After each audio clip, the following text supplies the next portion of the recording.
Good morning, everyone. I'm really excited to have you with us here for the Michigan EV Policy Bootcamp. I'm Sue Gander with the Electrification Coalition. Really excited to have this bootcamp. It's the fourth in a 5-part series that we're doing for states across the country. This one specifically for Michigan with the help of many Michiganders, including a number of folks with us here today. So great to have you here. My last airplane trip this year was to Detroit back in early March.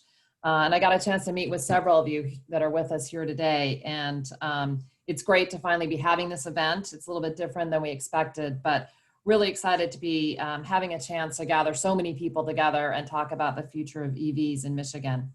I do want to acknowledge that not only are we doing this virtually, we're also facing some tough times across a number of different issues, but the pandemic specifically has had a big impact on our economy. It's had an impact on the auto industry that's so important to Michigan, and the electric vehicle industry specifically. But I do want to note that we've seen some delays in the release of some new EV models, but we've seen commitments, continued commitments from automakers and continued demand from buyers. So we're really optimistic about the move to EVs in Michigan, and we're excited to spend the next few hours with all of you to talk about how we can make that happen.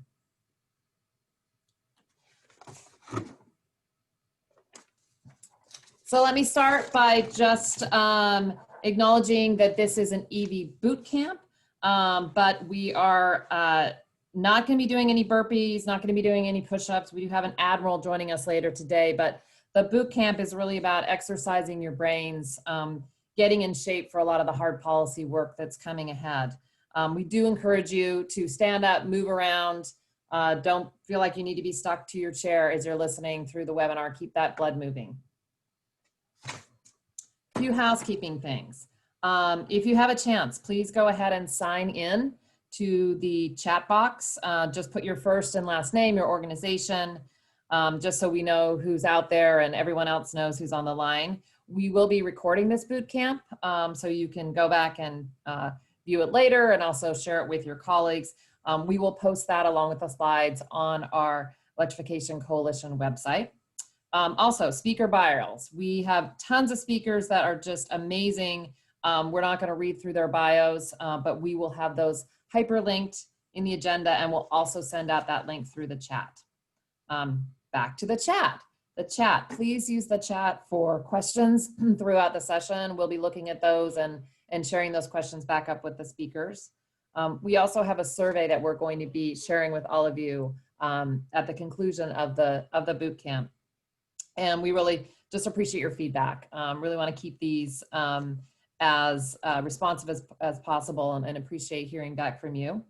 And then on tech help, if you're having any trouble with the technology on your end, you can please chat privately to EC Tech. That's Annie on the other end of that.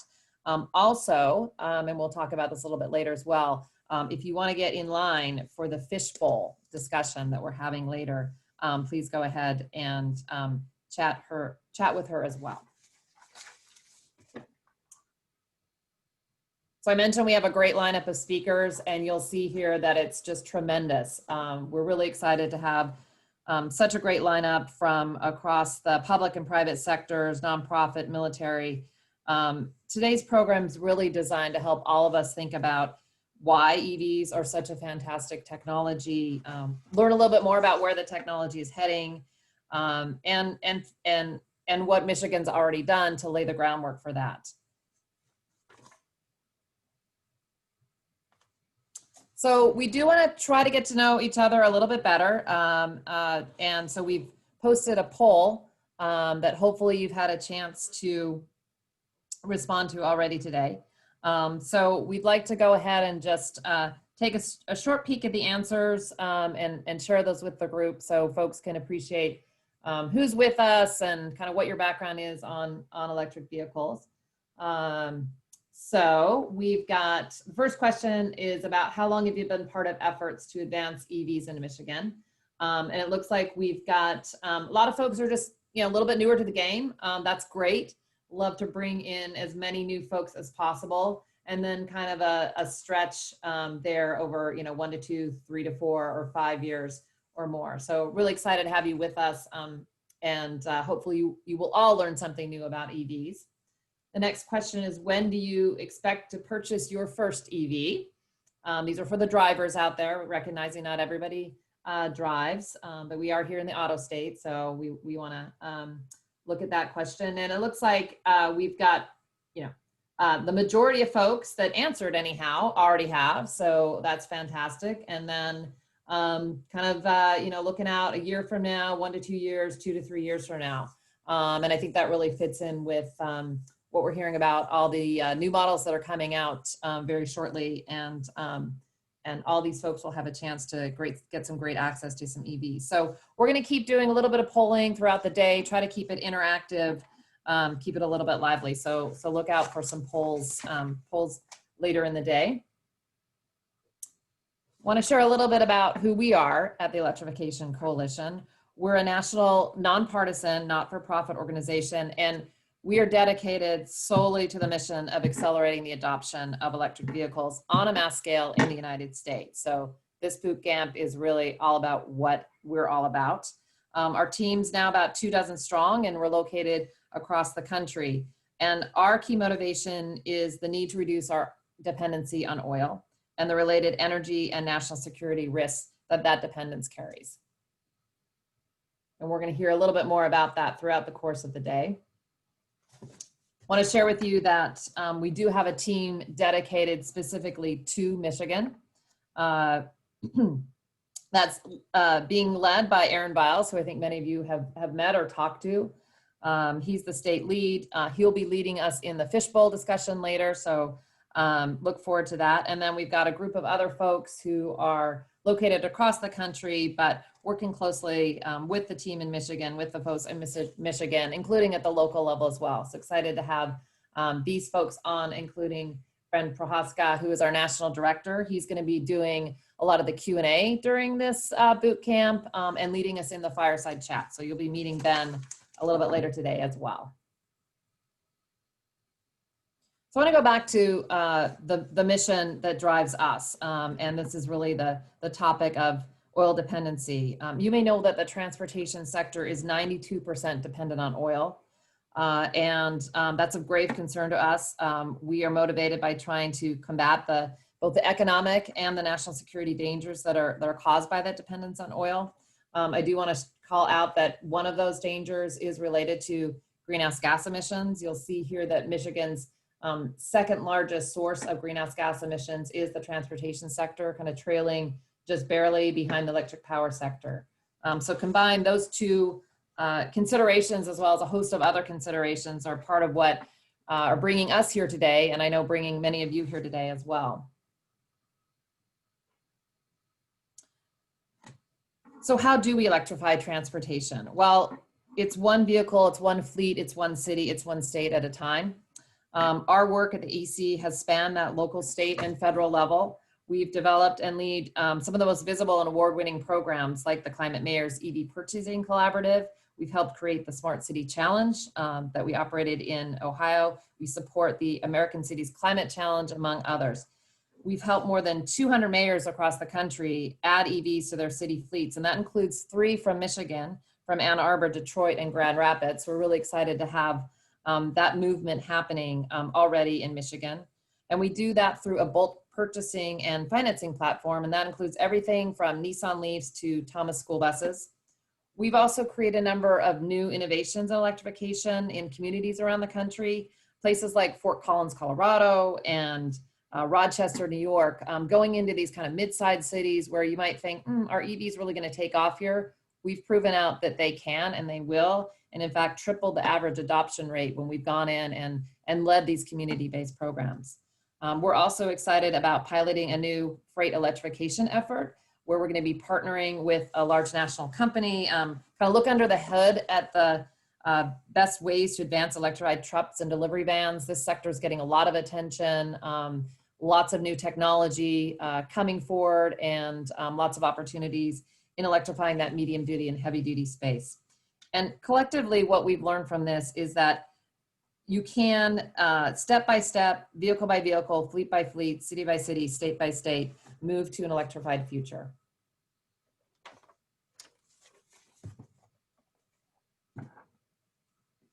Earlier this year, we launched our electrification state EV policy accelerator, and that was really to acknowledge the fact that it was at the state level that a lot of policy work needed to be done. So we are focused on 5 priority states. It includes Michigan, along with Nevada, North Carolina, Pennsylvania, and Virginia.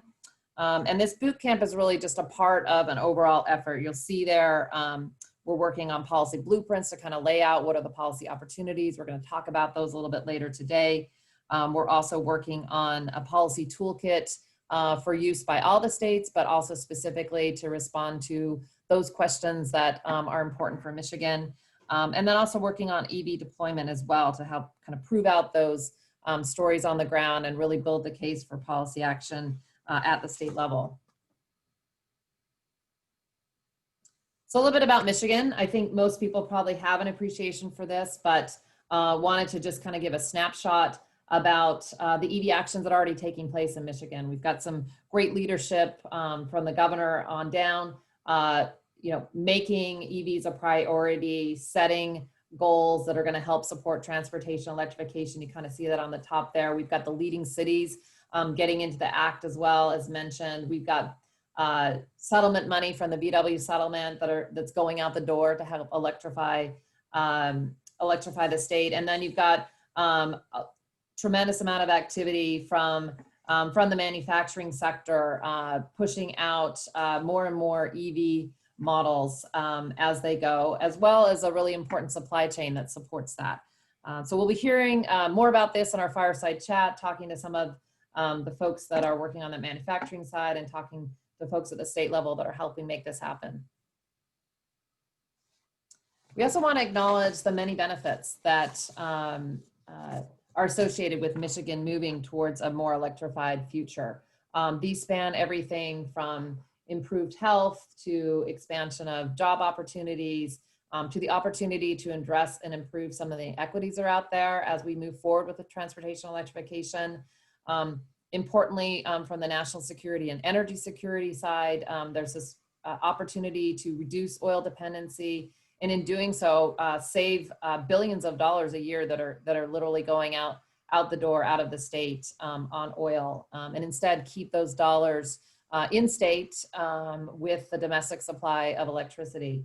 And then last but not least, there's a huge opportunity to make reductions in CO2 emissions. You'll see there just an illustration of what it looks like over the next 30 and 40 years with the opportunity to not only address the light duty part of our fleet, but also bus and freight and the tremendous amount of avoided emissions that can be associated with that.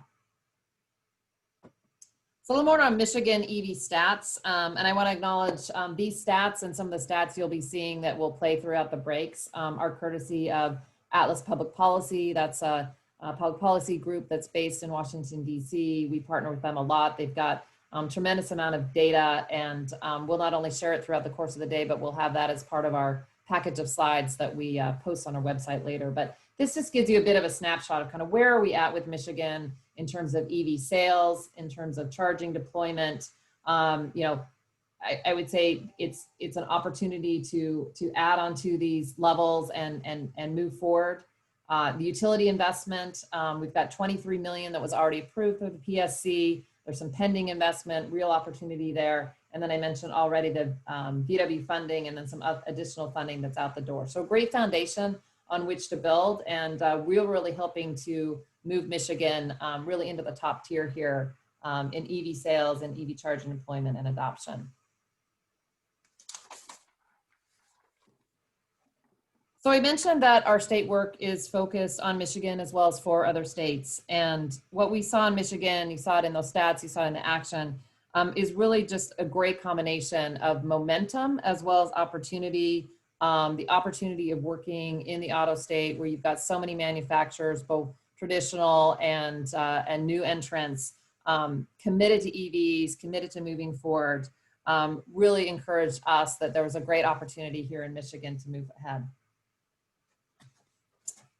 So as we launch into the program in just a minute, just invite you to buckle up, enjoy the ride, and we really hope you will drive away from this boot camp with more passion for EVs, ideas for new partners. We've got a over 200 folks registered on this on this webinar, so I encourage you to reach out via the private chat and make a connection to someone who you might not have met already. And we hope you will also pay attention to the policy ideas and think about what policy ideas you can move forward in your own way to help accelerate EVs.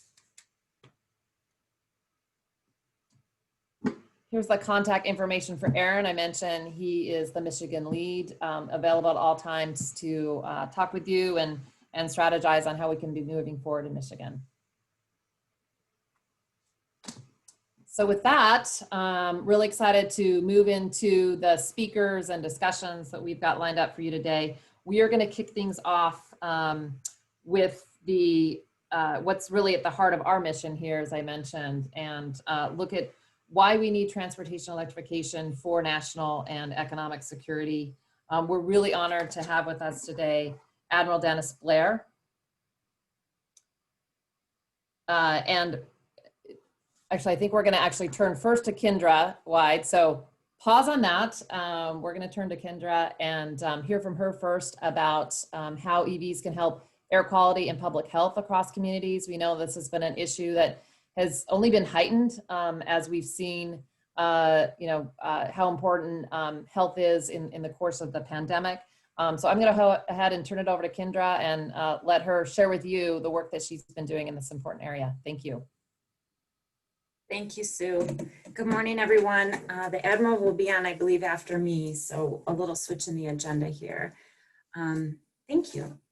So my name is Kendra Wide. I've got a beautiful sun ray coming in, so I'll try and stay back away from it. I'm a critical care registered nurse. I'm also the coalition coordinator with My Air, My Health. We are a nonprofit coalition of health professionals, mostly nurses, that believes that everyone in Michigan and across the nation deserves to breathe clean and healthy air.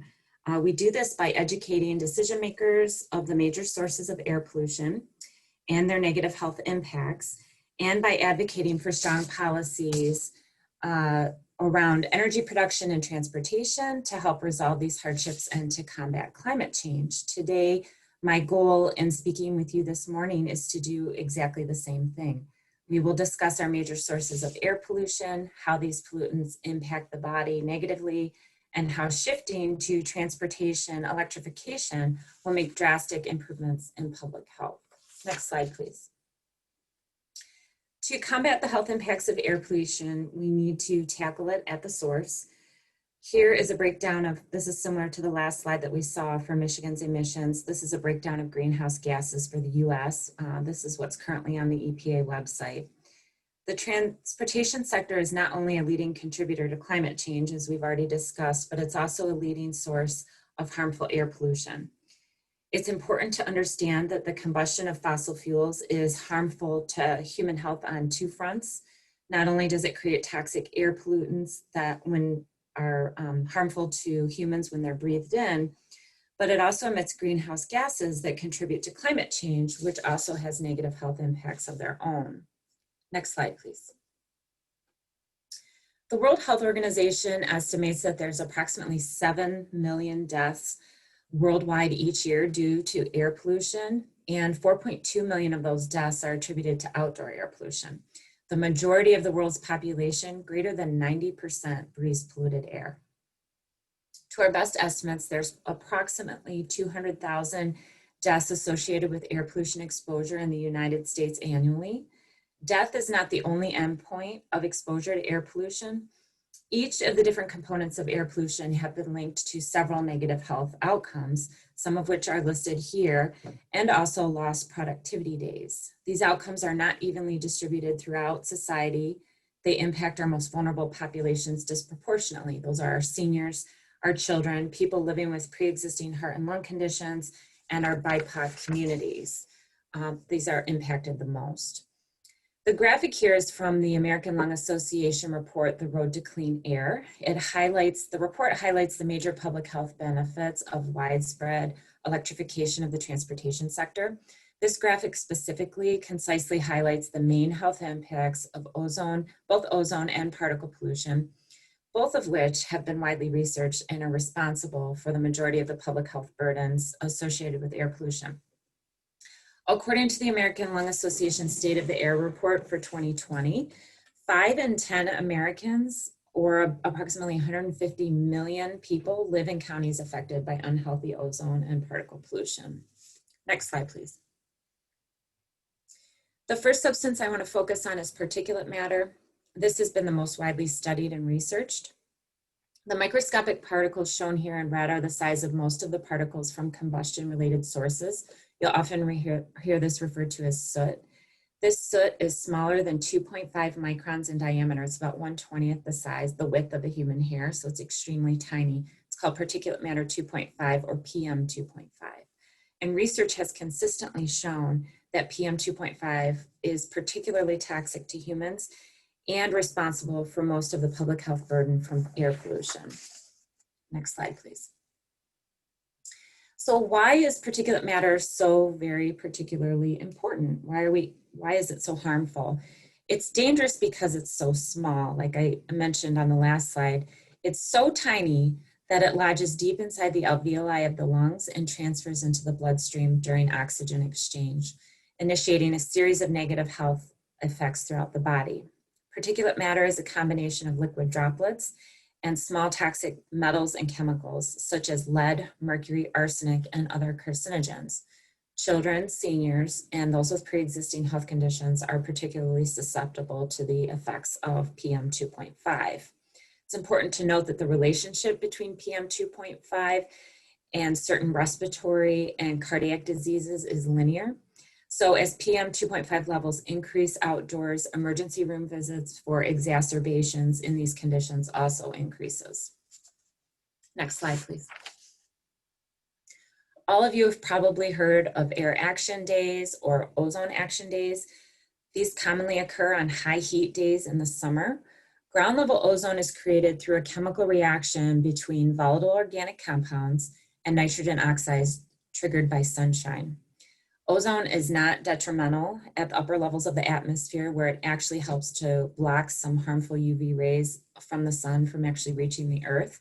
However, when it forms at ground level and is inhaled, it's actually toxic to the lungs, causing inflammation, and it's also a trigger for asthma attacks. It has been described as causing a sunburn to the lungs. According to the American Lung Association's Road to Clean Air report, transportation is the leading source of harmful air pollution in the US, representing over half of the total ozone and particle-forming oxides of nitrogen, so NOx emissions, and represents the largest source of carbon pollution in the US. Transportation pollution also contributes to the particle pollution discussed on the last slides, and local diesel exhaust impacts that threaten lung health directly. Next slide, please.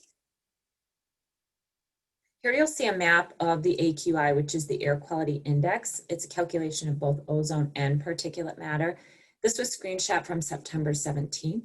You can see the devastating effects of the wildfires on air quality along the western coast. And I encourage you to investigate this link in your spare time so that you can visualize how air quality shifts throughout the day, and specifically as it waxes and wanes during heavier traffic periods in the morning and in the evening. And you can also visualize how it fluctuates during the heat of the day. When the map area turns orange, this indicates that it's not safe for sensitive populations to be outside for prolonged periods of time. This typically happens in Southeast Michigan about 10 to 12 days per year in the heat of the summer, but this also varies geographically. Population and industrial and transportation dense areas tend to see poor air quality. However, there are also parts of the western coast of Michigan that experience poor air quality drifting over Lake Michigan from Chicago and Milwaukee. Next slide, please. It makes sense that we would see impacts to the upper and lower respiratory systems related to exposure to air pollution. For patients with chronic obstructive pulmonary disease, or COPD, we will often see an acute exacerbation of their chronic underlying condition. Or for people who have experienced lifelong exposure to poor air quality, this actually may be the cause of their COPD. Lung cancer has also been linked to air pollution exposure, as well as chronic laryngitis and acute and chronic bronchitis. The World Health Organization recently has reported on research findings estimating the actual amount of deaths from lung cancer, stroke, and heart disease that they can attribute to air pollution.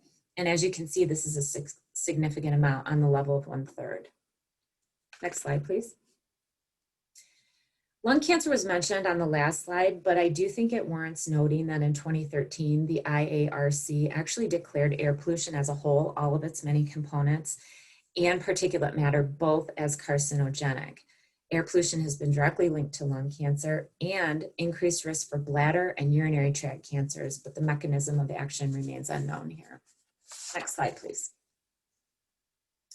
The heart and lungs are uniquely interdependent upon each other, and anything impacting the lungs leads to direct impacts on the heart.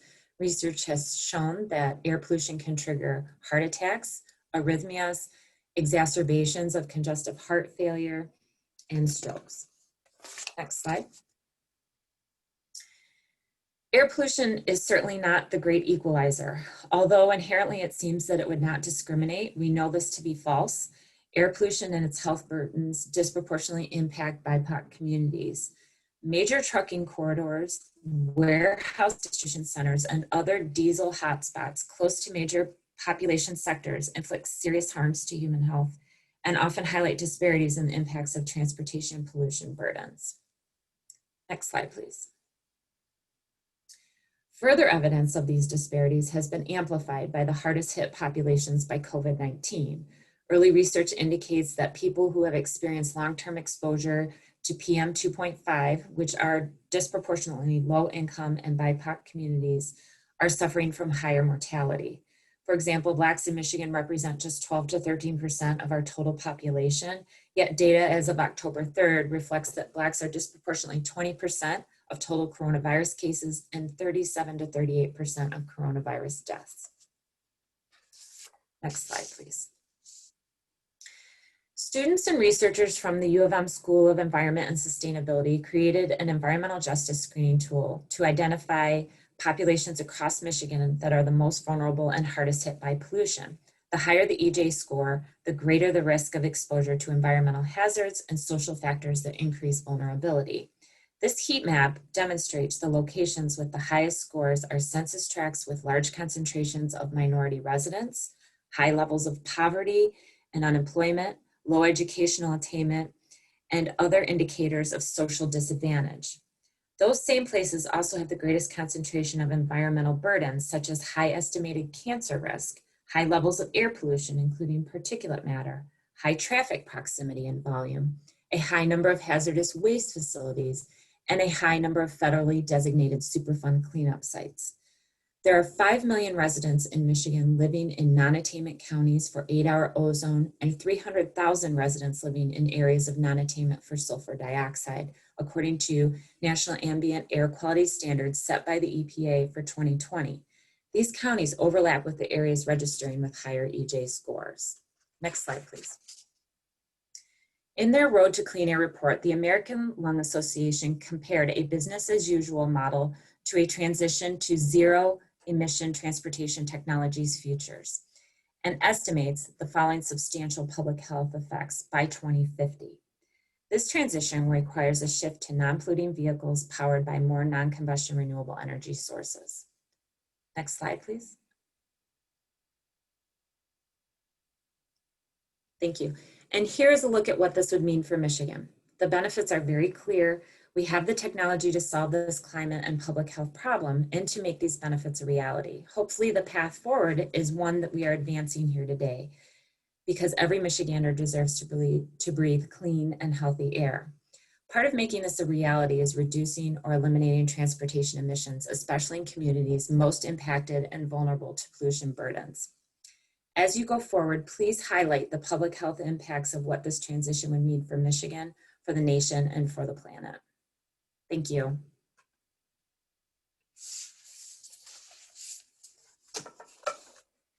Thank you so much, Kendra. Really appreciate all the work that went into those slides and helping us understand, really why air quality is a concern, for all of us, but then also, as you noted, particularly in communities of color. And we're going to pick that theme up actually a little bit later in the day as well. And I'm sorry, we have to move on because we are at time for that session, but hope to have you keep on our conversation here and join in later if you can.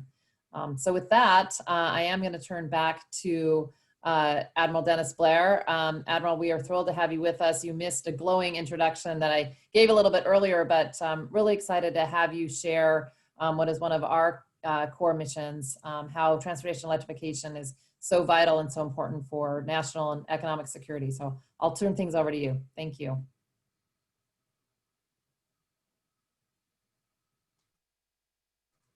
You want to go ahead and Thanks very much. There you go. Right. Thanks very much, Sue. It's great to be with you, the team from the Electrification Coalition, and to be talking with a lot of Michiganders, the place that the rest of us all think of as the real heartland of the American automobile industry, which is right at the center of this huge technological change that we're involved in. I apologize that I'm late. I was on a call in Japan that ran a little bit late, and most of my certainly all of my experience and most of my current activities have to do with national security and international affairs. And I'd like to give you the national security perspective on this trend of electrification of the American transportation sector, because I was really drawn to it not through the extremely important environmental and health concern that I was happy to hear the health presentation in the last 15 minutes or so, but for strict interests of the United States overseas national security interests. When I was in the armed forces, one of the greatest and most malign influences on American national security policy was our dependence on oil, coming from unstable regions, often from countries whose values we not only didn't share, we abhorred in many cases, but because of the importance of oil in our transportation sector,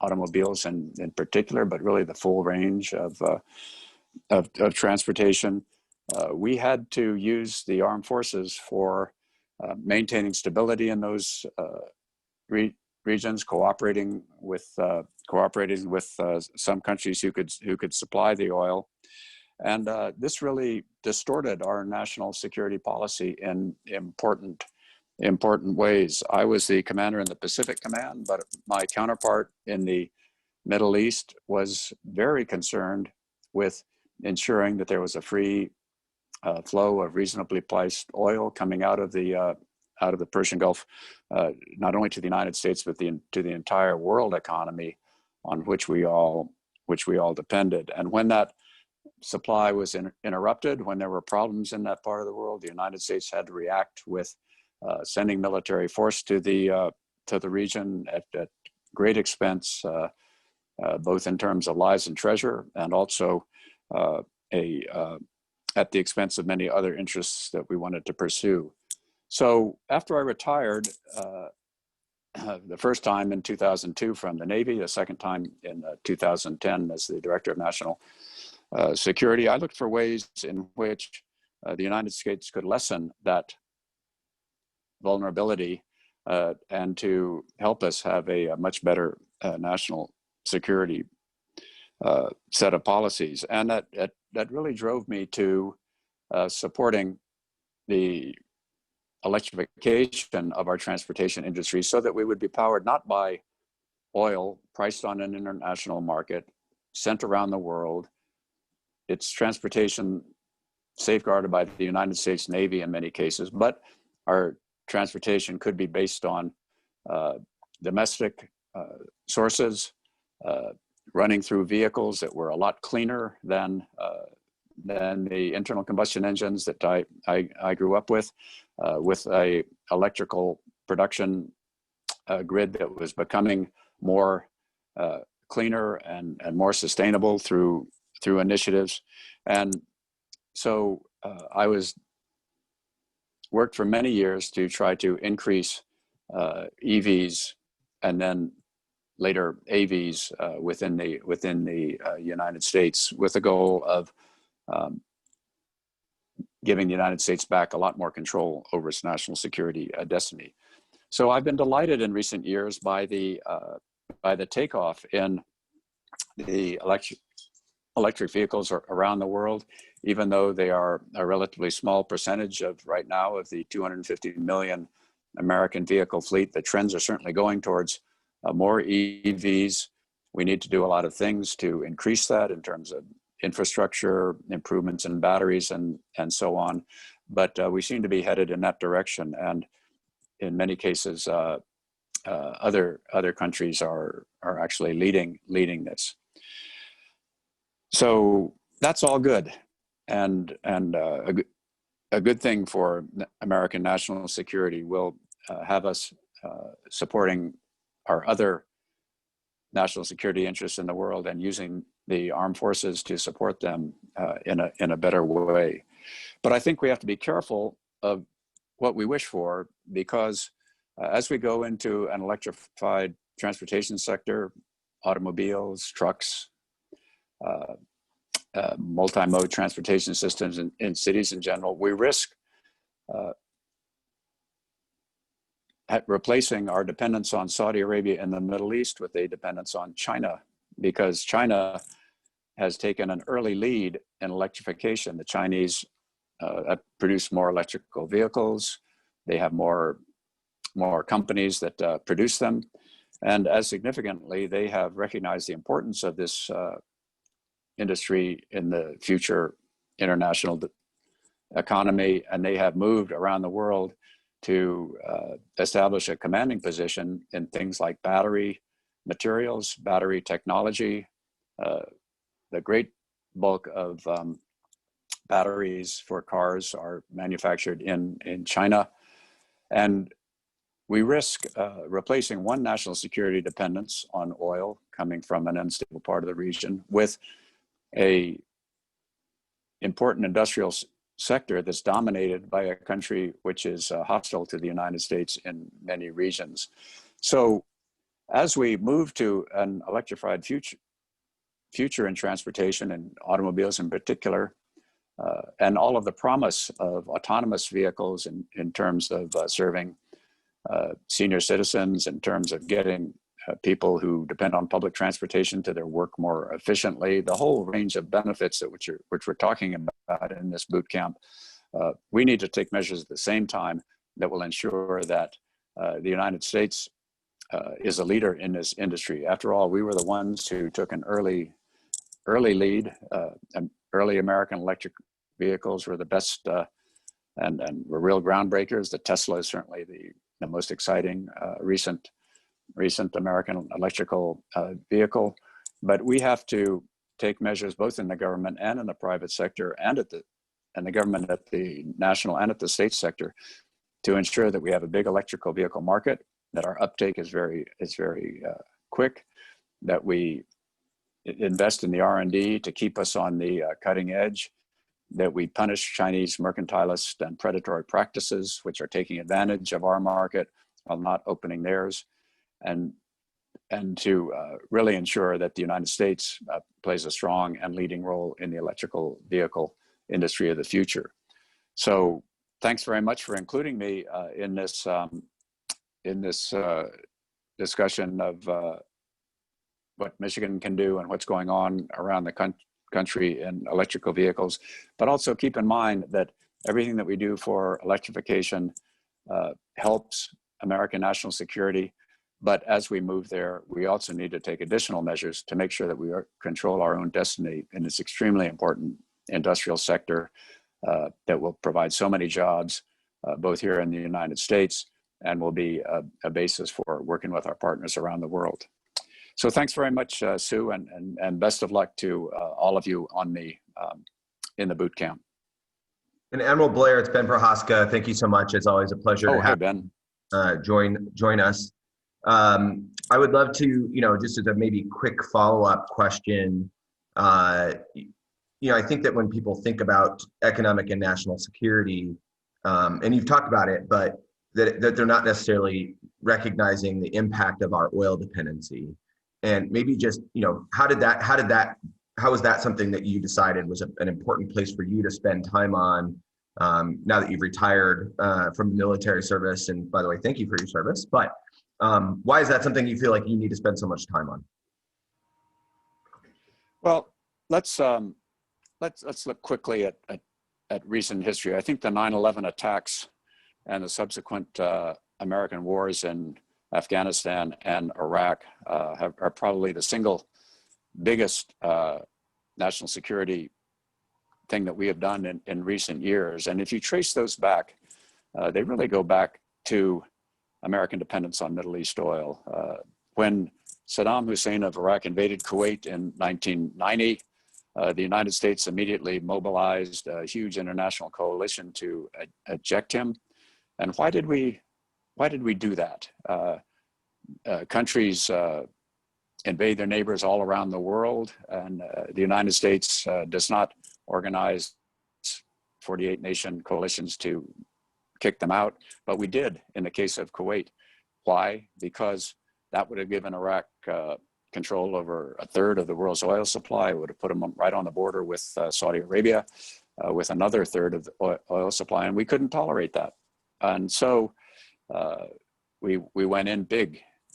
It was that involvement that really gave the recruiting zeal to Osama bin Laden, Al Qaeda, and similar terrorist groups against the United States, which led 10 years later to the 9/11 attacks. And again, the United States went back in even bigger ways in Afghanistan and in Iraq, and we've really done that ever since. We would not have gone through that sequence of heavy military involvement. We would not have gone through that sequence of protecting countries like Saudi Arabia, whose values are completely different from ours, involvement with many other countries there, had it not been for American 92% dependence in our transportation sector on the world oil market that those countries played such a large role in. So it was that. And what really bothered me was that we could do something about it domestically. We didn't have to send 100,000 of troops halfway around the world and have thousands of them killed and 10 times that number injured. We could take control of our energy destiny in the United States, not by fracking. That was a wonderful development, but it didn't solve our problem. It didn't solve this problem of dependence on a worldwide oil market. Electrification, domestic sources, alternative sources of energy for cars and transportation can, and that's why I'm so passionate about it. Great. Well, as always, thank you so much for joining. We always pack the schedule, so we're going to jump to our next speaker. Sure. Look forward to more engagement as we do all this great work in Michigan and beyond. So thank you so much, Admiral Blair. Okay, Ben, nice to be with all of you. So long. Great. Thank you, Admiral, also. So we are going to shift to our next speaker. Really excited to have Roman Partida Lopez with us. He's joined us for a couple of our boot camps already. He's legal counsel on environmental equity with the Greenlining Institute. He'll say a little bit more about his work, but really pleased to have him and his perspective as we think about electrification and how we make sure that we're including considerations around equity and access. So Roman, we'll turn it over to you. Thank you. Great, thank you, Sue. Good morning, everyone. Buenos dias. My name is, as Sue mentioned, Roman Partida Lopez, and I'm legal counsel with the Greenlining Institute.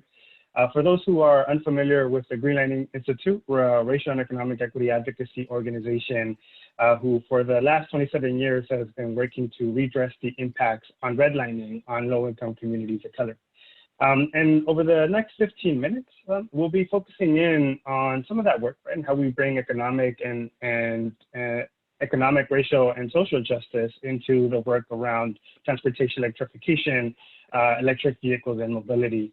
So we're going to hone in on how are we going to make equity real in mobility and transportation electrification. Next slide.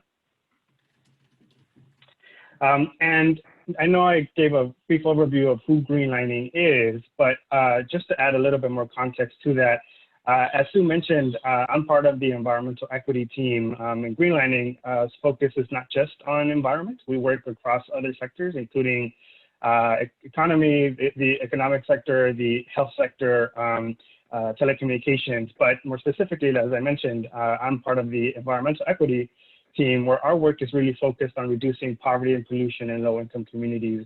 And that work is really focused on ensuring that equity is part of conversations like the one that we're having today around transportation electrification, but also, you know, we think about other type of environmental impacts on low-income communities. And so we're engaged in conversations around climate investments. We're engaged in conversations around climate adaptation and resiliency, among other things. Next slide. And so over the next 10 minutes or so, I will do my best to try to get through our agenda here. But I'm hoping that, you know, there are a couple of takeaways, right, from our conversation today, where we'll have an opportunity to really take a step back and see some of the practices that have led to these injustices and inequities in low-income communities.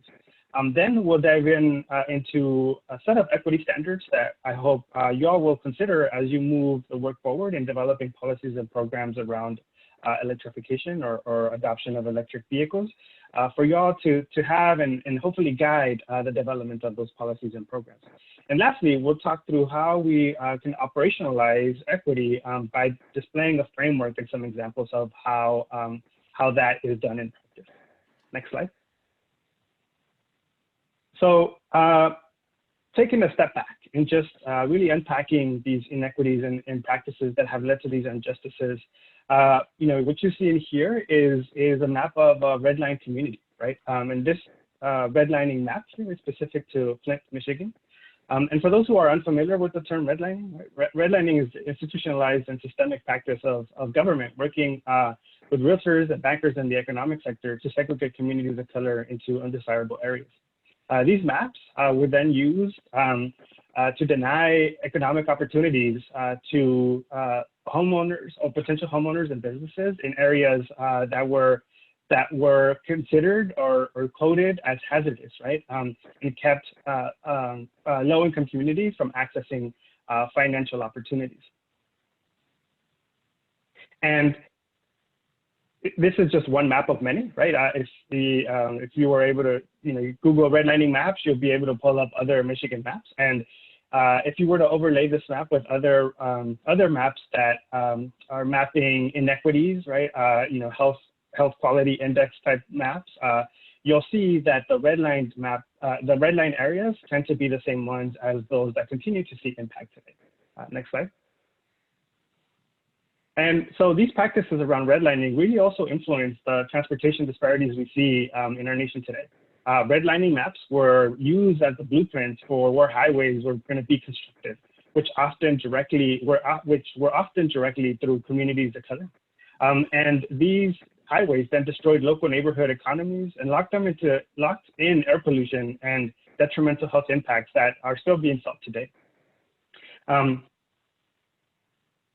But redlining and, you know, this unfair highway construction practice were born from America's long legacy of explicit racist public policies that, again, we continue to see today.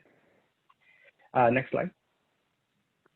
And as we heard earlier from Kendra's presentation, COVID is having an exacerbated impact on low-income communities of color. Even though we know COVID is impacting and the pandemic is impacting all, the impacts are uneven and have been felt the most from Black and Brown communities. You know, from jobs and wages being lost, the impacts on housing, the pandemic has just really only magnified the existing economic opportunities.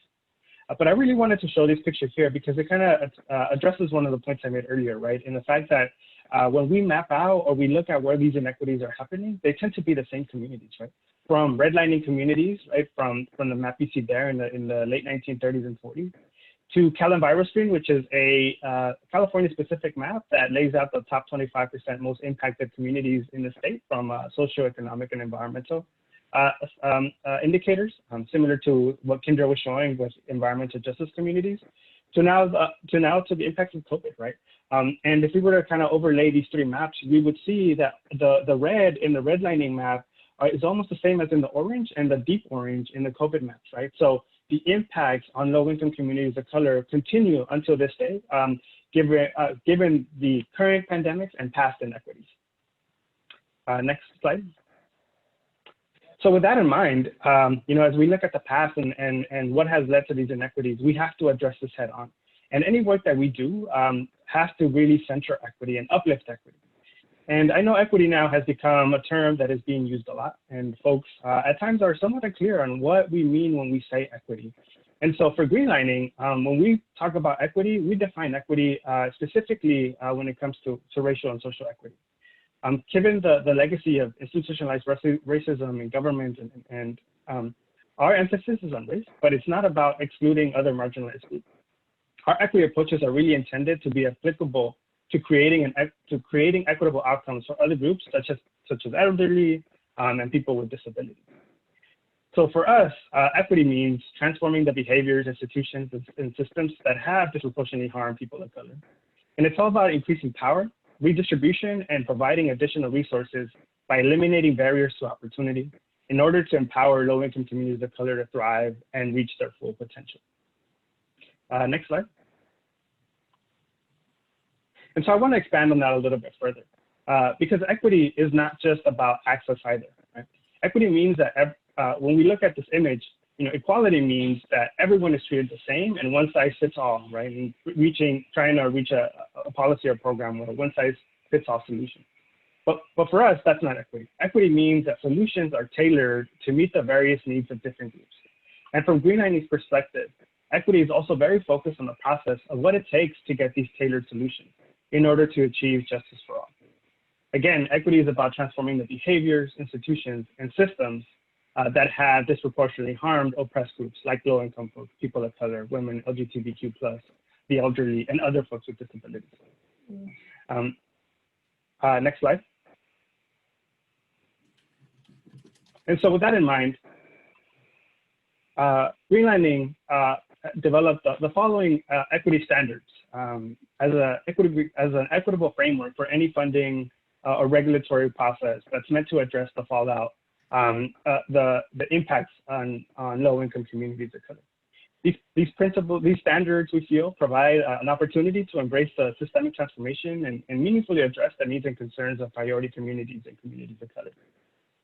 So when we look at how to advance any type of policy, we should really be thinking about how we emphasize race-conscious solutions, how we prioritize a multi-sector approach, how we deliver intentional benefits, how we build community capacity, right? And within that community capacity is how we're engaging community, how we're uplifting them, how we're empowering them to also be at the table, and not just be at the table, but have decision-making power, be community-driven at every stage, and how do we establish a path towards wealth building? Next slide. And to take that a step further, we can't just have standards that guide how we develop policies and programs, but we also have to see that in action. And so in order for equity to be centered and uplifted, equity must show up in the following, right? In the goals, vision, and values of a policy of a program, in the process, in the implementation, as well as in the analysis and measurement. Next slide.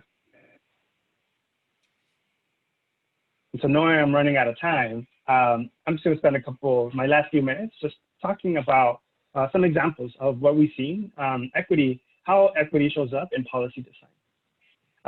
There's been several goals set out of transitioning to zero emissions or electric vehicles, and some of those goals have been established without equity in mind, right? So goals without equity, right, look like the first example there of having 1 million electric vehicles by 2023. If we were to center equity and follow the equity standards and framework I just laid out, that goal would look different, right? We would have 1 million electric vehicles by 2023 with low-income programs. And similarly, thinking about infrastructure deployment, a goal without equity would really look like just having infrastructure rolled out for anyone, right? And more specifically, just kind of focusing on early adopters. Where if you really address equity, you would have charging infrastructure programs that are more targeted, that are required to focus in on areas that have potentially low vehicle adoption, and that require additional outreach and education to ensure that not only are they able to access the charging infrastructure, but the vehicles as well. And lastly, I'll just close out by saying that the same thing can be said about outreach and education. Much needed. We know that there is still a lot of work needs to be done, just across the nation, to get the word out on electric vehicles and its benefits, but it's even more for low-income communities of color. And so how do you create an outreach and education platform that is culturally relevant and that makes people, and that really hones in on making sure that low-income folks and those in communities of color know that these vehicles are for them as well. Next slide. And so with that, I want to thank you for your time, and I'll turn it back to Ben. Great, thank you so much, as always, and thanks for joining from the West Coast. I know you're getting up early to get us to join this. So I wanted to take a quick opportunity to ask a question before you head out. I think one of the things that comes up sometimes is, bus electrification is starting to become a much more viable technology and option, right? And we're seeing hundreds to thousands of buses being deployed across the country, and in some parts of the world, hundreds of thousands. And I think sometimes there's conversations that happen around the idea of what are solutions that are equitable and solve problems, right? And there's an immediate sort of thought that, oh, we should just electrify buses and that is the solution. That means we have equity in transportation. What's your answer to that? And I sort of have my own thoughts about, or belief about that, but I'd love to hear yours, and I think people would enjoy that. Sure. Thank you. Can you hear me okay? I had to switch from my phone to computer audio. You're awesome. Great. I think that's a great question, right? And I think one that has come up a lot recently as we think about how we move, the electric vehicle or transportation electrification movement forward and be inclusive of all communities. And, I think this is going to be more of a broad response than you probably want, Ben, but it's really dependent on the region and the community, right, that the work is happening, right? And this goes back to one of the standards that I mentioned about really being community driven at every stage, right? And that means that as we think about how we're going to electrify and how we're going to define some of these goals and solutions, that it should be up to the community to determine what that is, right? Whether that be electric buses, which I think is great, right? I think we definitely need more of that, and we want to make sure that the buses that are going through our community are zero emission and that they are providing that direct benefit to the folks that live in those communities. And at the same time, we got to make sure that that is the solution that communities really want to see within their region, within their specific community, because they may have a different stance on like what that is. And so, again, this goes back to how we address and how we think about equity, right? Because it is not a one size fits all. It's really about having that tailored solution. And for one community, it may be electric buses. For another community, it may be more focused on medium to heavy duty. And for others, it may really be about electric vehicles, right? And getting light duty vehicles within their communities, because they may be in a rural area, or they may be in an area where they need the vehicles to get to work, right? And it may not be a full battery electric, it may be plug-in hybrids, but again, it's really about meeting with community groups, understanding their priorities, and then working backward, right? And really uplifting their needs and priorities, and then from there determining what those solutions could be. That's a great answer, and I think this is it just gets down to the idea that communication is an essential part of this work, and the idea that we have to really think about who all is affected and who all we have the opportunity to have at the table for the discussion and what the outcomes need to be. So, Roman, as always, a pleasure. Thank you so much for joining us and for your work at the Green Lining Institute, and we'll look forward to working with you more as we move forward on these state policy efforts. With that, we're going to quickly take a break and let everyone grab some coffee. Good time to get recaffeinated as we go into the next sessions. So we will post the time, but I think we're going to have basically about 5 minutes for the break. All right, everyone. Hope you were enjoying jamming out a little bit there, grabbing some coffee, getting ready for the next portion of this morning. And we are really just pleased, delighted, and just grateful we could be joined by Lieutenant Governor Garland Gilchrist. He's a real leader, as you know, on many issues. He's had a lifetime working on equality and justice, some of the topics we were just talking about, a background in technology, and he himself is a big EV fan and driver. So we're delighted to hear from him about his ideas for electrifying the auto state. So let me turn it over to you, Lieutenant Governor. Thank you. All right. Thank you very much. I should be off mute so y'all can actually hear me. You're good. All right. Good. Still morning, I believe. It is still morning. Time and dates are really getting away from all of us, I think, during the craziness of this year. But I want to thank you for for having me, thank the coalition for putting together this boot camp. And I'm just proud to be a part of it. Me and Governor Gretchen Whitmer take this question of the future of mobility very seriously and very holistically. And part of this, when we think about the future of mobility, electrification is an important component to it. I thought I would tell my story of my mobility evolution, or our relationship with mobility, that I think speaks to, the evolution that we need to continue to shepherd forward in our culture.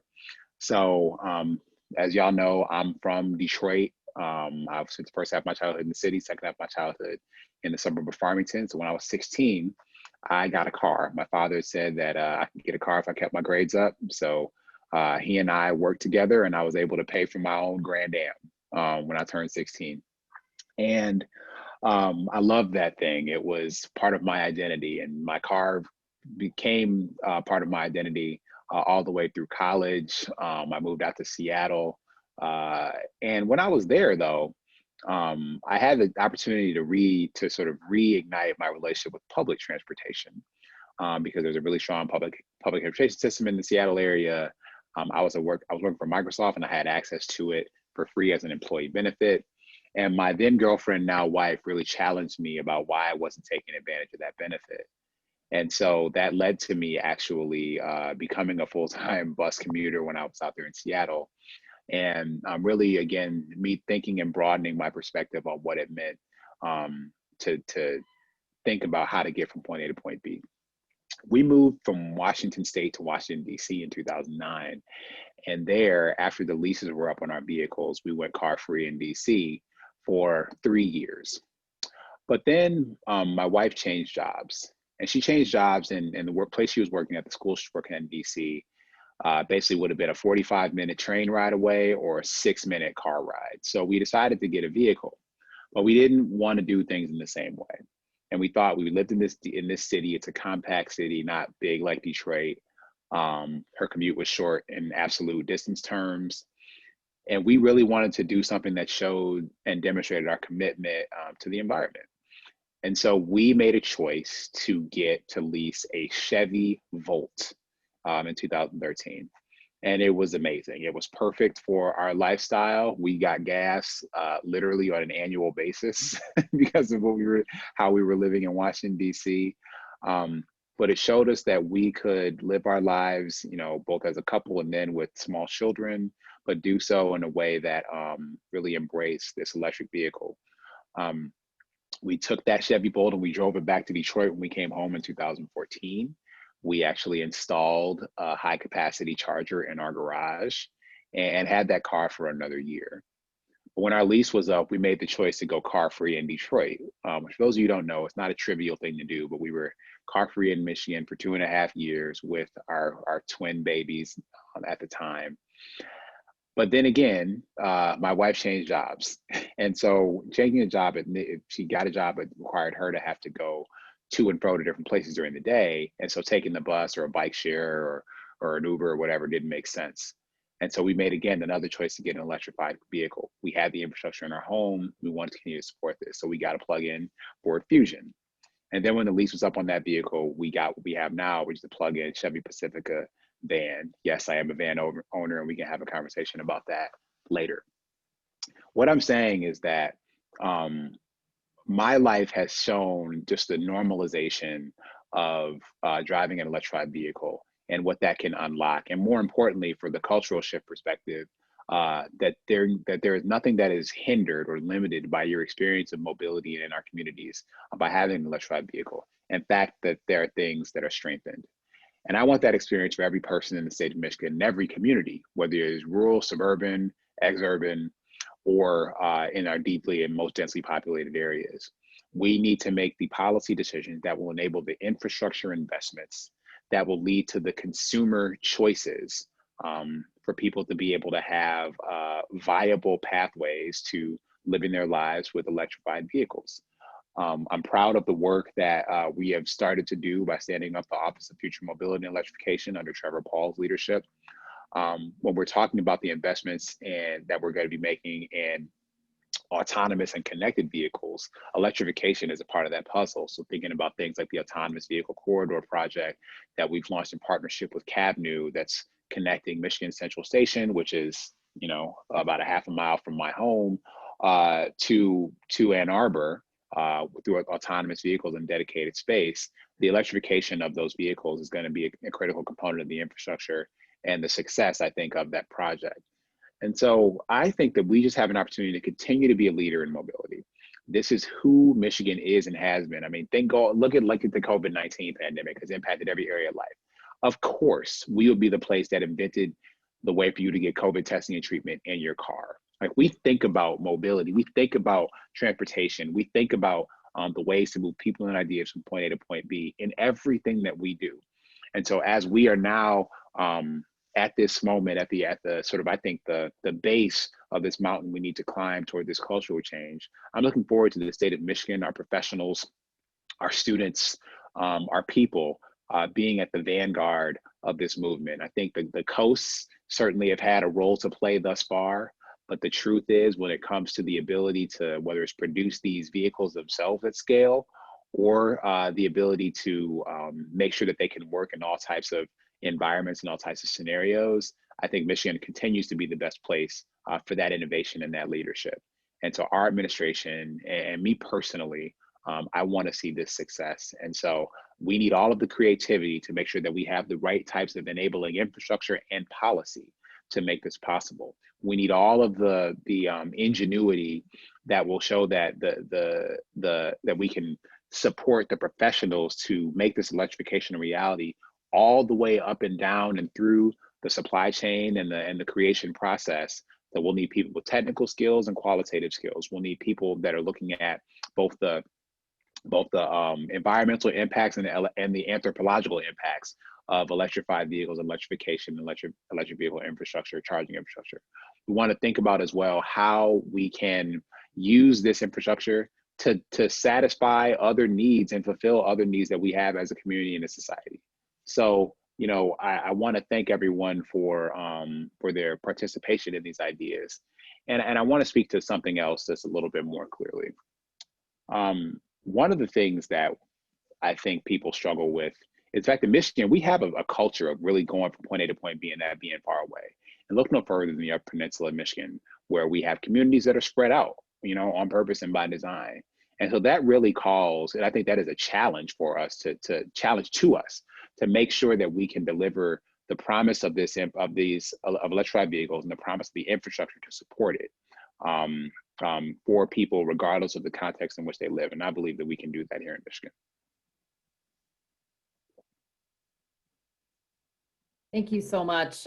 It's always great to have the personal stories of EV drivers, and I think you'll probably agree, like, once you ride in one, there's no going back, right? So really, you know, glad that you just kept getting model after model after model and moving. Yeah, I'm 3 cars in. Yeah, 3 cars in. Yeah, right. So, yeah. And what's the next one that's coming? So oh my gosh, right. I'm 6'8" for those who don't know. So we've gotten progressively larger vehicles, which I appreciate. And so I'm going to need to keep on that trend. Excellent. Excellent. Thank you for that. And thanks for the recognition of the workforce changes that are both going to be a challenge, but also I think a huge opportunity for us moving forward. So really appreciate you being with us today. I know you've got a lot on your plate. Thank you. And looking forward to continuing to work with you and working with Governor Whitmer. So thank you so much. Absolutely, everyone. Take care. Be safe. Thank you. All right. Well, we're going to keep going on the theme of state leadership and hear from 4 panelists who are going to be sharing just a little bit more of the detail behind many of the plans that the administration is moving forward with. I'm going to introduce them all at once, and then they're going to each take about 5 minutes to kind of share from their perspective, from the work that they're leading. What's the state of the state? What's the state of the state of EVs? And then what's the vision, more importantly, for EVs in Michigan? So we're going to start with Trevor Paul. Got a chance to meet him a while back. And as folks know, he's been appointed as the Chief Mobility Officer, overseeing a really broad effort on the future of mobility and electrification. We'll then hear from Tremaine Phillips, who's commissioner with the Michigan Public Service Commission. Tremendous amount of policy making that is happening in that space and really critical to shaping the future of EVs. Then we'll go to Dr. Brandy Brown. Really pleased she could be with us. She's the Director of Climate and Energy for the Michigan Department of Environmental, Great Lakes and Energy.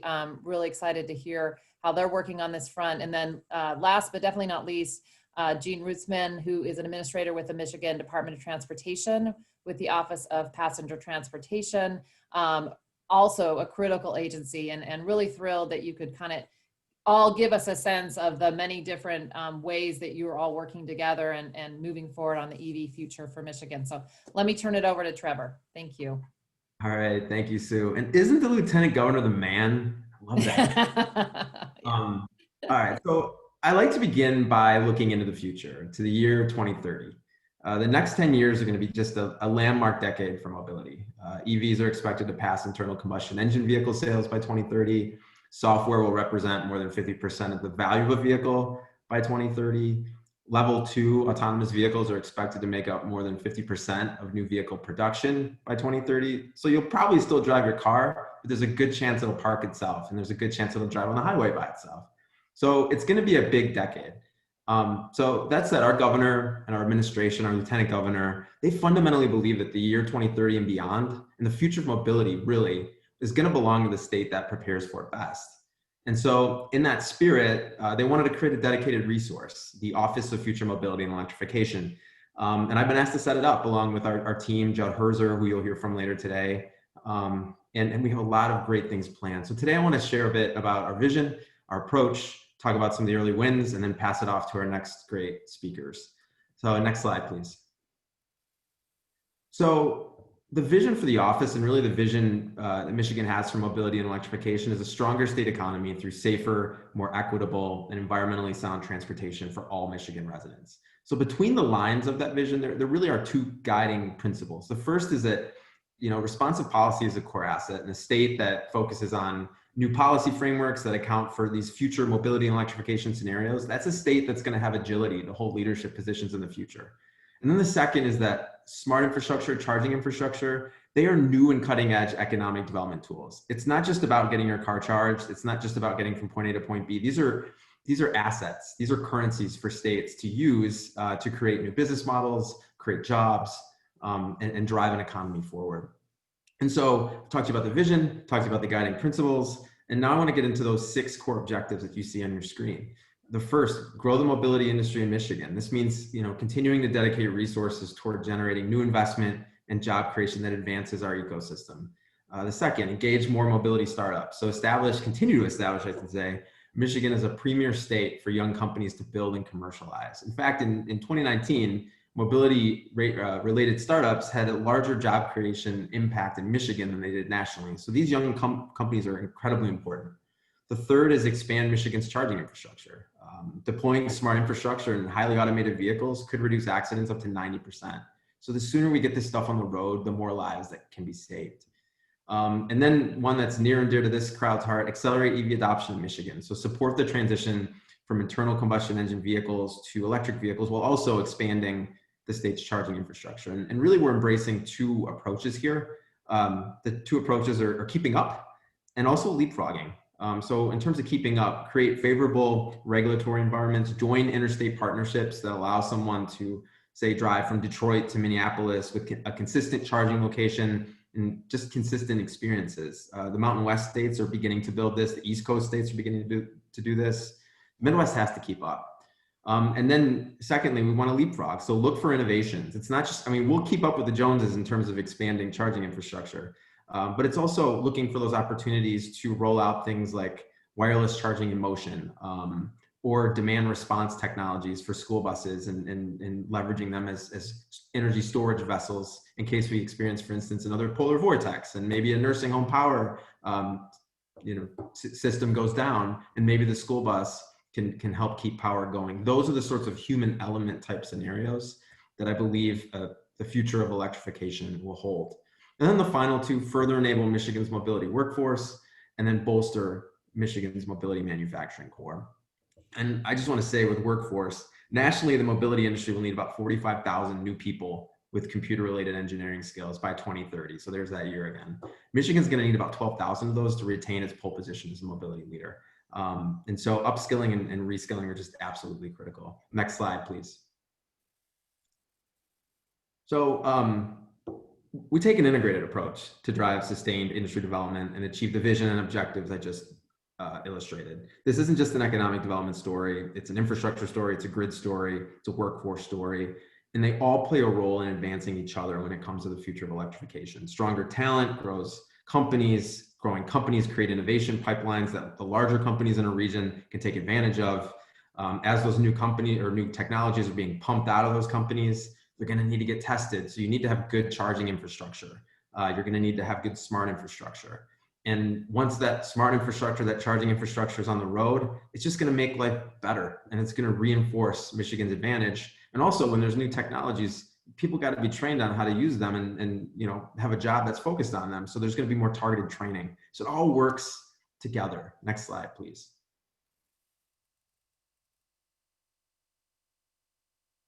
So with that, I'm going to turn it back over to Sue, and we will save these slides for later. I think I'm getting the wrong.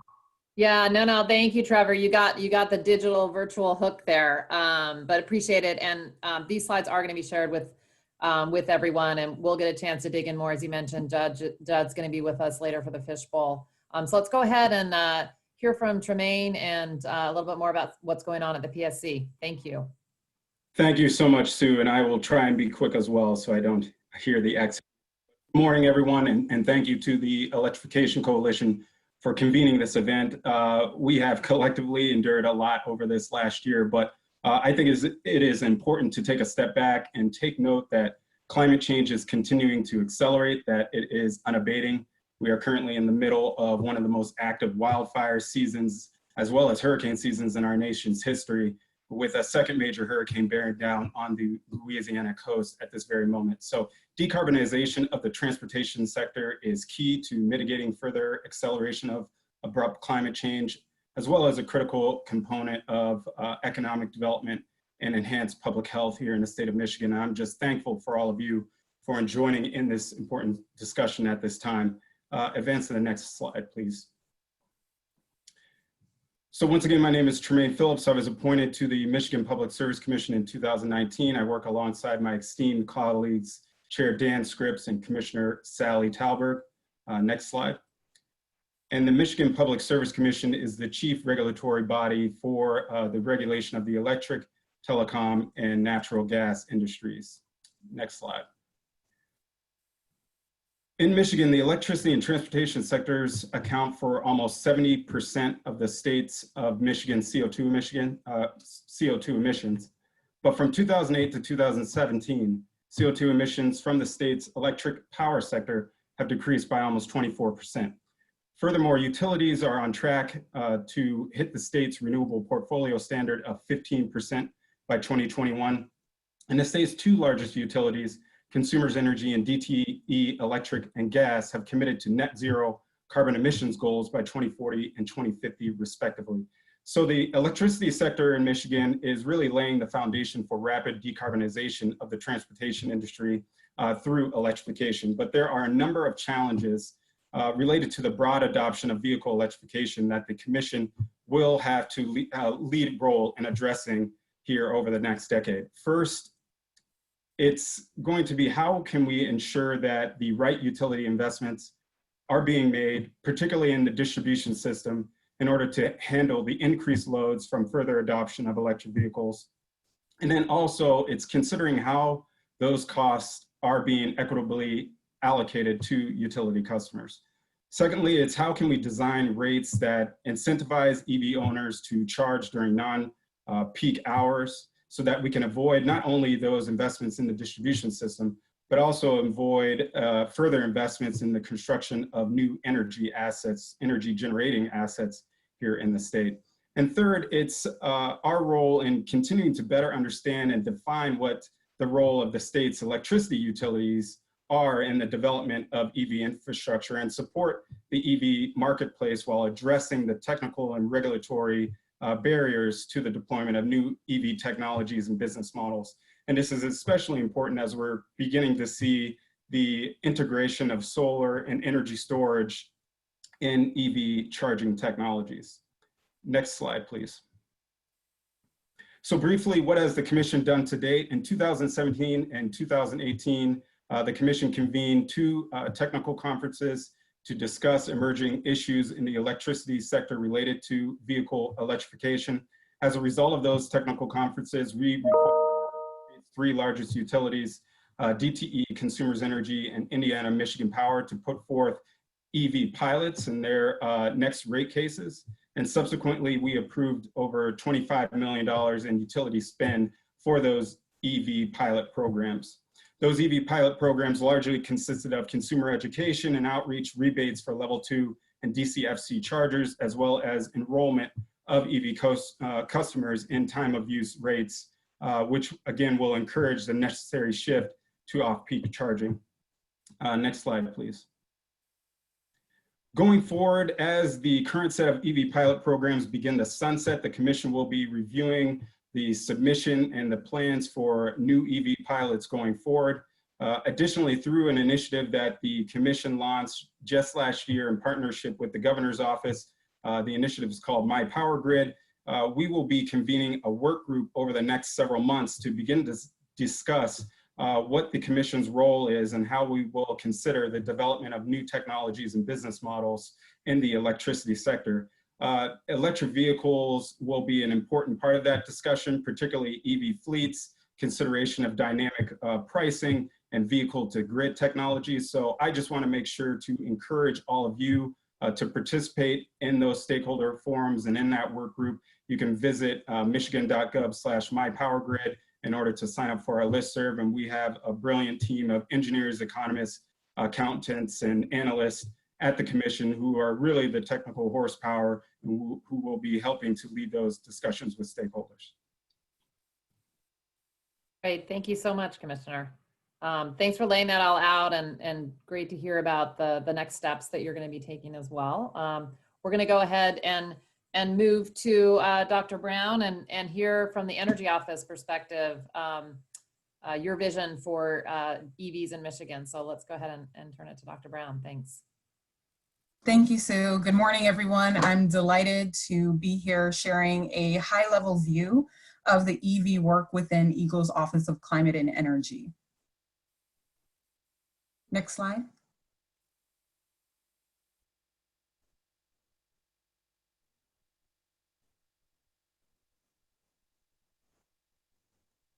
I think we have a mix of slides. Skip down to your slides in a second, hopefully. All right. Preview of Jean. There we go.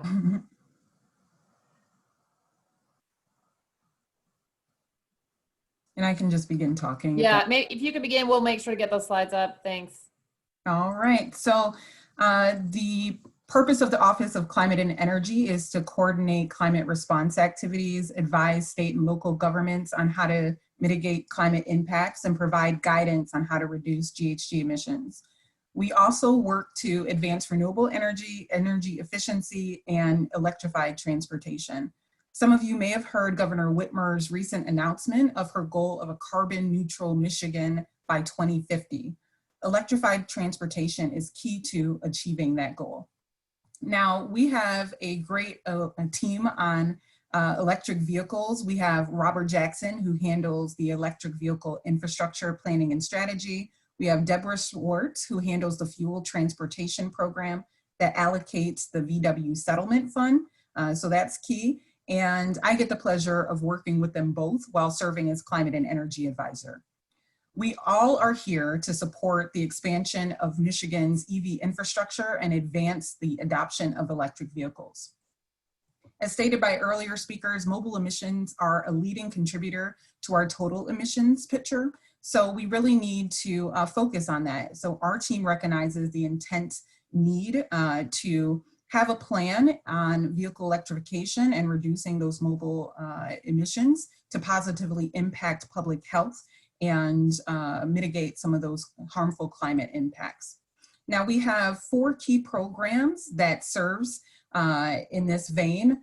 They all work to move Michigan forward in the realm of electrified transportation and reducing emissions. So really quickly, we have programs focused on pollution prevention through the fuels programs. This includes the fuels transformation program and Michigan Clean Diesel program. And we also have infrastructure focused programs. This includes the EV infrastructure studies that we've conducted to identify the optimal locations for electric vehicle chargers throughout the state of Michigan so we can travel freely back and forth. And then we also have Charge Up Michigan, which supports the building of the infrastructure in those locations. So to dive in a bit more deeply into each of these, the Fuel Transformation Program, which is the VW Settlement Fund Program, has a goal to reduce NOx emissions, to reduce diesel emissions, specifically focused on school buses right now, and increase ZEV adoption. So we're looking for anything that will support those zero emission vehicles. We have a host of money, and lots of the 64 million that's allocated includes actions that support on and off-road emissions reduction action. So this does and can include chargers. We've allocated 30% of that to mitigate emissions from on-road vehicles and 25% to off-road. This includes some of the freight uses and even some tugboats in there. 21% is allocated to school buses to get all of our schools electrified as much as possible, and 15% for light duty ZEV supply equipment and charging stations. Now we have a whole map, so if you check out our website, you'll see a nice map with little green dots that will show you where we've highlighted places where we know we need chargers to get all of our corridors electrified.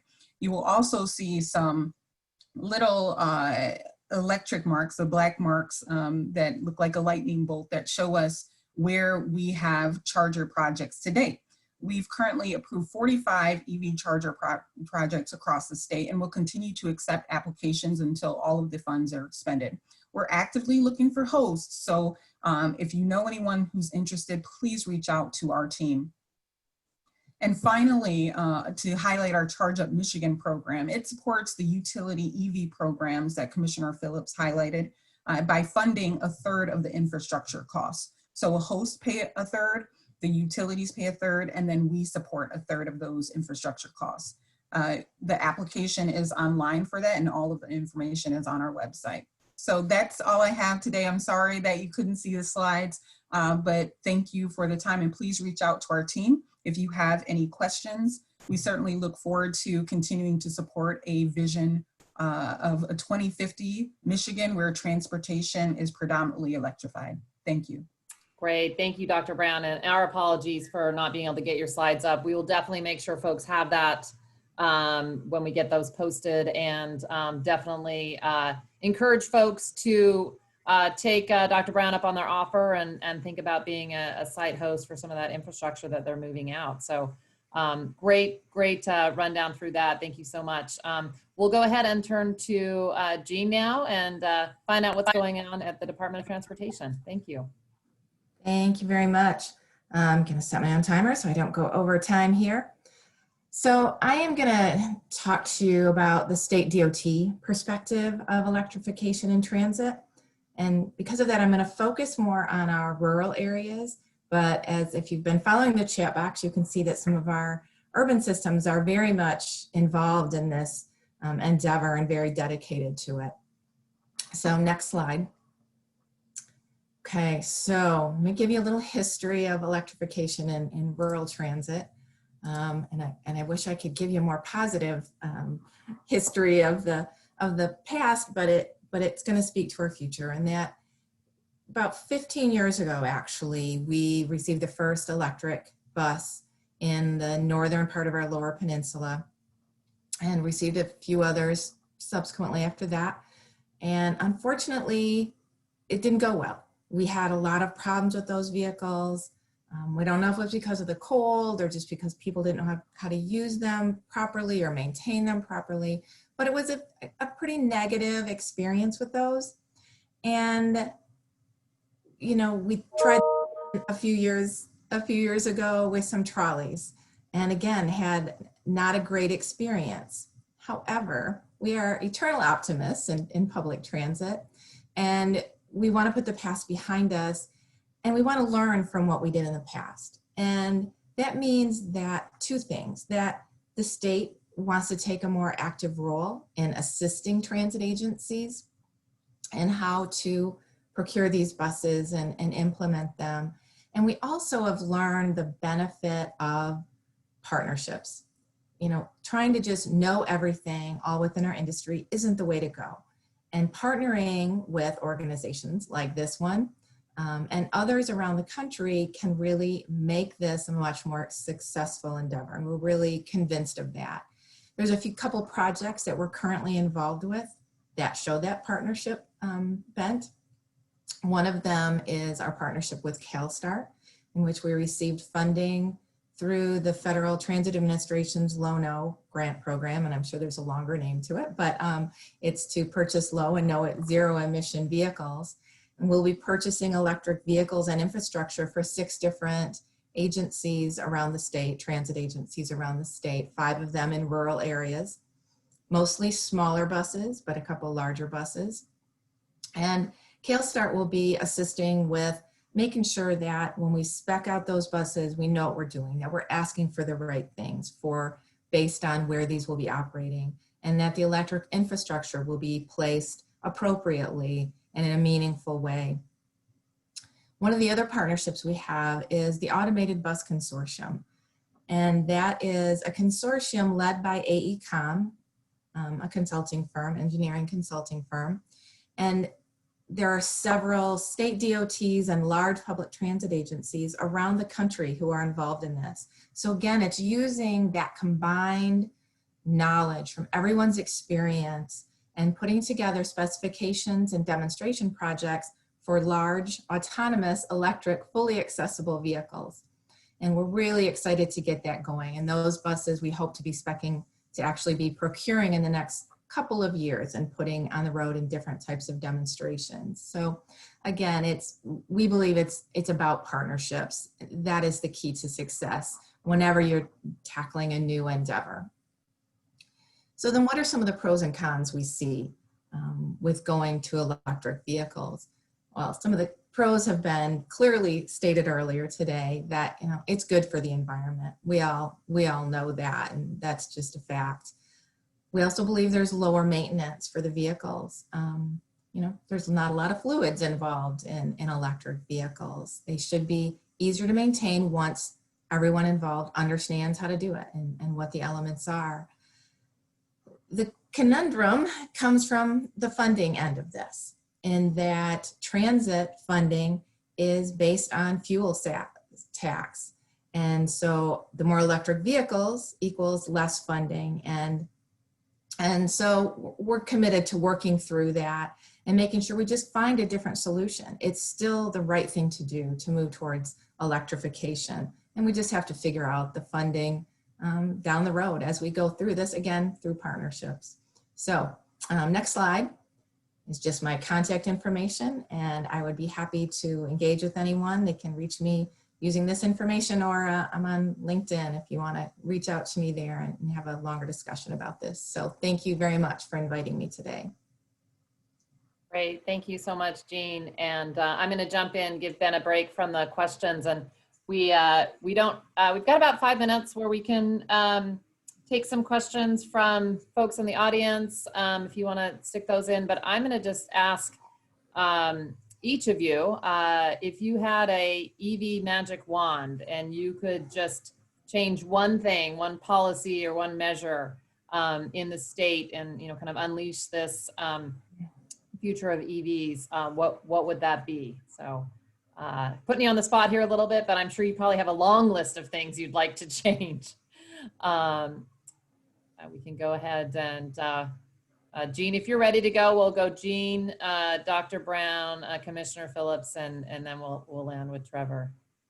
Yeah, and I think mine has to be, as I just mentioned, that the funding for public transit needs to veer, for all transportation really, needs to find an alternative source. We can't keep basing the funding for our industry on the sale of gasoline. It's just not sustainable, and it's not the best thing for our environment, because transit in general is, we're here to improve the environment, and and that those are kind of counterintuitive.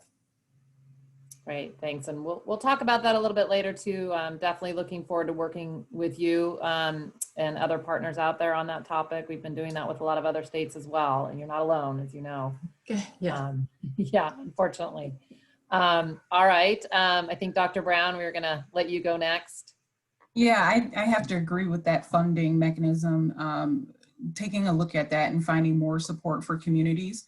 What we're seeing when we used a environmental justice lens on our VW settlement allocations, we were able to see what communities we needed to target and support more. And those communities are also ones that have very difficult funding situations. So that's something that we're working to figure out and support. But I think getting all of our heads to the table and understanding that it's key to achieving an electrified future will move us forward. Great. Yeah, the money is a big one, we know, and definitely looking forward to trying to partner on that and being innovative. All right, Commissioner Phillips, I think we had you up next. Yeah, if every new EV customer could be automatically enrolled in some sort of dynamic price, time of use, innovative rate mechanism, I think that would just be incredibly helpful, certainly in terms of disincentivizing customers from charging on peak, or incentivizing them to charge off peak. I think from the Commission's perspective, certainly we want to figure out pathways and best incentivize utilities and customers to shift that load demand to off-peak hours, so that again we're not put in a position to having to either build new fossil fuel assets or other energy generation in order to supply this new energy demand.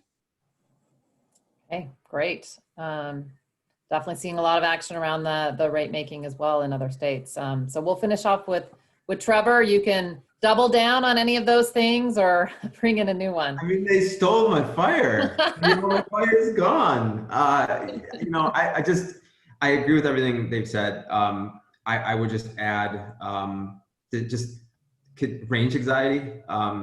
The consumer sentiment around EVs. If there was a way that I could wave a magic wand and allow more of the audience out there that could be EV users to get educated on, for instance, longer range travel. And then on the industry side, I think there's around almost $6 billion that GM, FCA, and Ford have put into EVs to produce them locally. Michigan only has about 11% of North American EV production right now. And once that ramps up, that means our percentage is going to go up, jobs are going to go up, people are going to see more EVs out there. To add the economic development wrinkle, I would say I want that investment and those cars rolling off the line right now and not in a couple of years. Excellent, excellent. Well, thank you all. As you were talking, I started to see the vision forming, and that's great. Hopefully everybody will keep focused on that and keep moving forward. Really appreciate you joining us today and sharing some of your insight, and looking forward to continuing to work with you all. Thanks very much.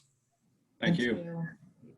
So we've heard now from the different agencies, from the Lieutenant Governor. We're going to hear next from another critical part of the state policymaking landscape, and that's from Senator Mallory McMorrow.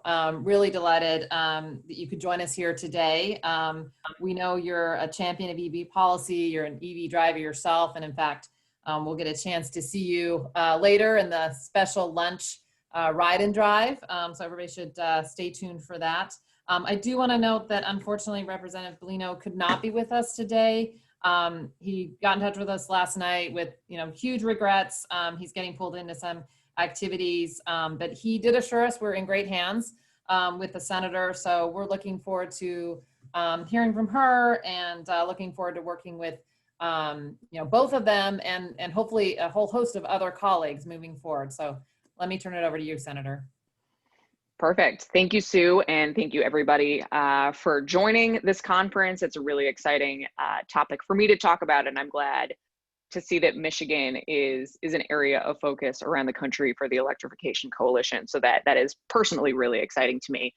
To give everybody a little bit of background, I am a state senator serving around 280,000 people in the suburbs of Metro Detroit. I also serve as one of the co-chairs of the state legislature Automotive Caucus, which is a bipartisan, bicameral caucus related to all things automotive and mobility.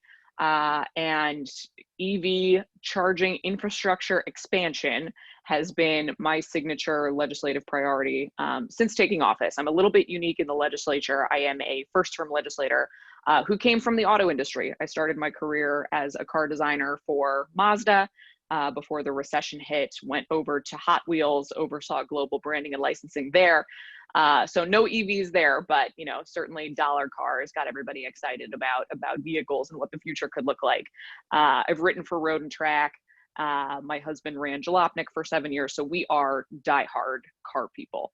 And I think that when you think about sort of the car enthusiast space, particularly when we think about it here in Michigan, it's a lot of muscle cars and hot rods and all of the things that are kind of core to our culture. But when you dig into people who are passionate about cars, you find people who are passionate about EVs as well. Because at the end of the day, there is that, how do we grapple with something that we love, particularly that's core to our manufacturing here in Michigan? We are the home of the American auto industry. How do we square that with climate change? How do we square that with a changing world and an environment that we need to be responsible citizens of, but also position Michigan to be a leader around the world? So I authored a 4-bill package that we introduced last year related to a lot of what previous speakers were talking about how do we expand Michigan's EV charging infrastructure. So the bill package included creating an EV Infrastructure Council, which now may be led by the Governor's Commission to take on that role, but also some innovative ideas like allowing for all of our state parks to install an EV charger, lease out that space to a charging company and collect that revenue to go back into the state park system. Just thinking about what that could mean from a pure Michigan tourism standpoint to offer green drives where you could go visit all of our beautiful state parks in an electric vehicle. Also allowing for park and rides to do similar, to encourage all the park and rides throughout the state to have chargers.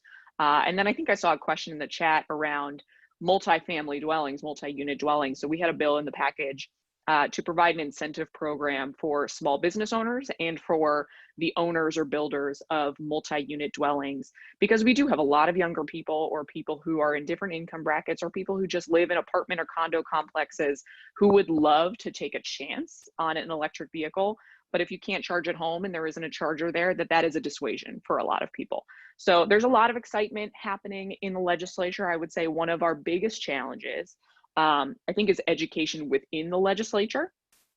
This is still kind of on the cusp of being sort of new technology, but as Trevor pointed out, you just look at the lineup of vehicles that are coming out over the next few years from Cadillac, we've got F-150s, we've got Hummer is relaunching as an EV brand. So I think this is a really, really exciting time where the tipping point is that there is going to be a flavor of EV for everybody, whether you want a truck, whether you want a Hummer, whether you want a small car, whether you want a luxurious Cadillac with the Lyriq that's coming out. All of our major automakers are investing very, very heavily in this technology, which is so exciting. And I want to make sure that we as a state are positioned to have the infrastructure to support that, so that we've got the charger so that, if you do want to drive from Detroit up to the UP, you don't need to have a second car to do that. You can do that with your EV. That can be your primary vehicle. And you can have multiple of them if you want. So this is something for me that's very personal. I do have an EV ride along video that will be played at lunch. This is something that I knew I wanted to work on even before coming into the legislature. So I've now had a Chevy Bolt EV for about 3 years. It's my daily driver. And I'm probably the extreme use case for the owner, because I commute to Lansing 3 days a week. It's 86 miles one way, 86 miles back. So I've got, and for the first year and a half, I didn't have a level 2 charger at my house. I wanted to experience what it's like for the average member of the public who's utilizing public chargers. So I've talked about this with NPR. I've done a few different podcasts about kind of what that experience was like. And it still does feel very much like uncharted territory, and you're sort of willing to forgive some of the issues if you are an early adopter, if you're excited about it. I relied very heavily on PlugShare, which is a user-generated app that shows you where many of the chargers are. And sometimes they weren't there. Sometimes they were mismarked. Sometimes they were broken. I remember driving to a middle of a field once where it said there was a charger and there was not even a building there. So, you know, for me, somebody who's excited about this technology, that was really exciting. But thinking about, you know, a mom with kids or somebody who this is their primary vehicle and they rely on it to get around every day, we still have some work to do. And I think that Michigan can and should be a leader in that space. And I would love to see us be the first fully networked state in the entire country.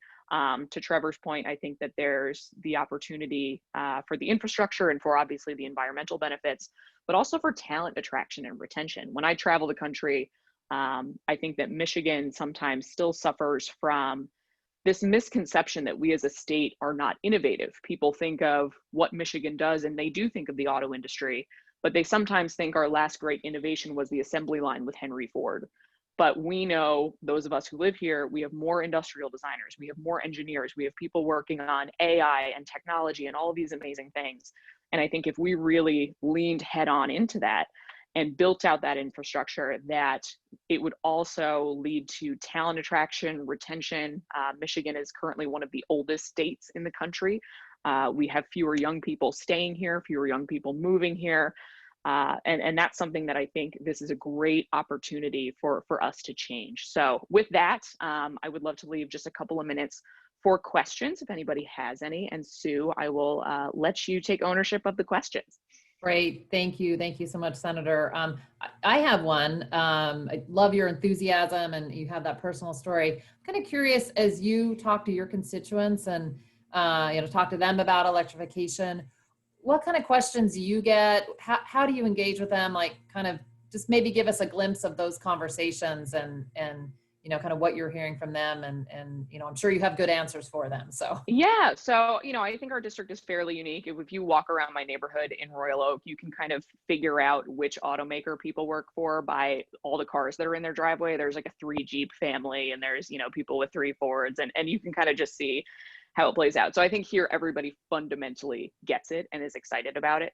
I think to an earlier point, there's some concern about, you know, the registration fee. Currently, because of our gas tax structure in Michigan, if you register an EV vehicle, you are tacked on with an additional $250 upfront, which fundamentally, I think everybody understands we need to all be paying our fair share towards our infrastructure. But that's a big hit for a lot of people up front. So I completely agree. I would love to look at new funding models for our infrastructure and to make sure that EV drivers are paying their fair share, but that it's done over time. So that's a question that I get a lot. And then, you know, just a lot of people asking, why aren't we doing this faster? Which is a big question. So, which is exciting. So I think there's the additional challenge of, for some of my outstate colleagues, for example, who may not have the auto industry so strong in their area, really educating on why this is a benefit for the entire state, why this is where the entire state needs to be going, and what we can do to get there. awesome. That's fantastic. Thank you so much, Senator. We are at time. Appreciate you, appreciate your leadership. Really excited to see you in the ride and drive later, and look forward to continuing to work with you. Thanks a lot. Thank you very much. Thanks, everybody. All right, thank you. So I'm going to go ahead and hand things over to Brent Wahaska, who's going to introduce our fireside chat participants. I'm really excited to have them all with us here today. Take it away, Ben. Great. Well, thank you all.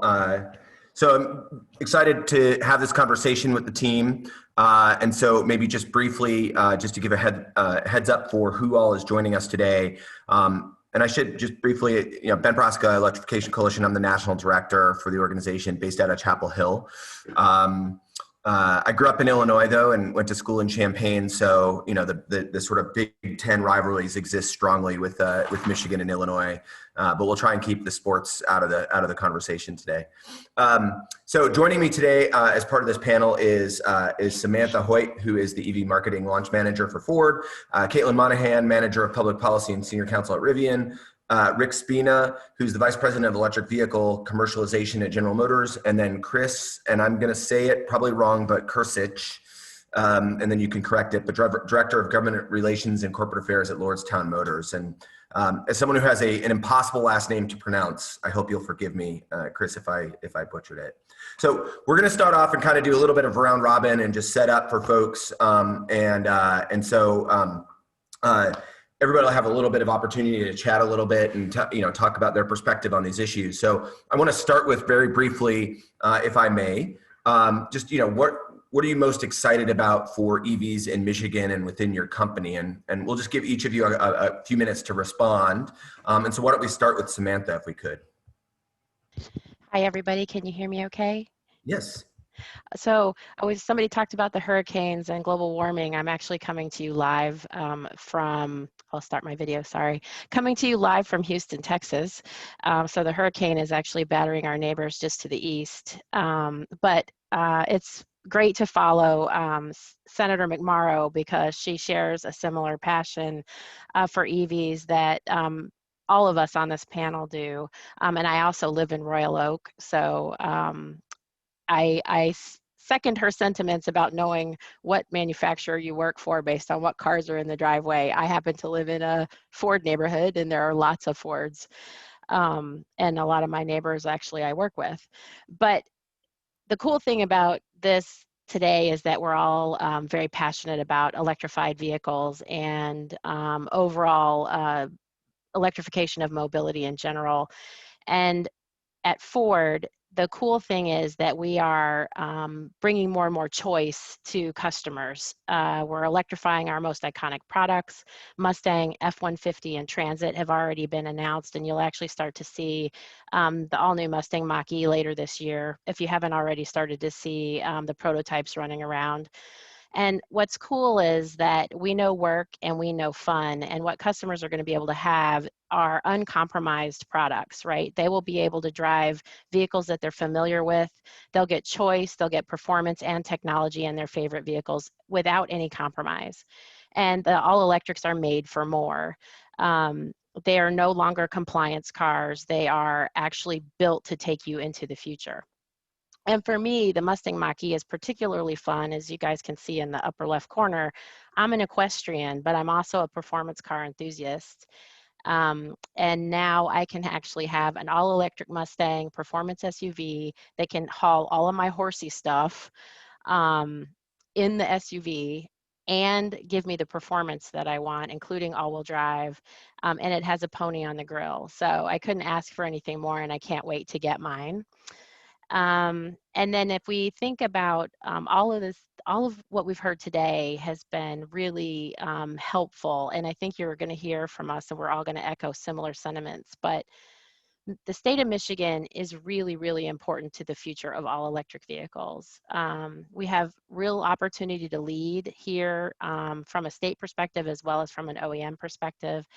And, all the people on this panel are dedicated to the future of electrification, but we have to work together as OEMs with consumers, utilities, private businesses, public businesses, government leaders to really define the future and where we want to go in the state and make Michigan a more EV-friendly state.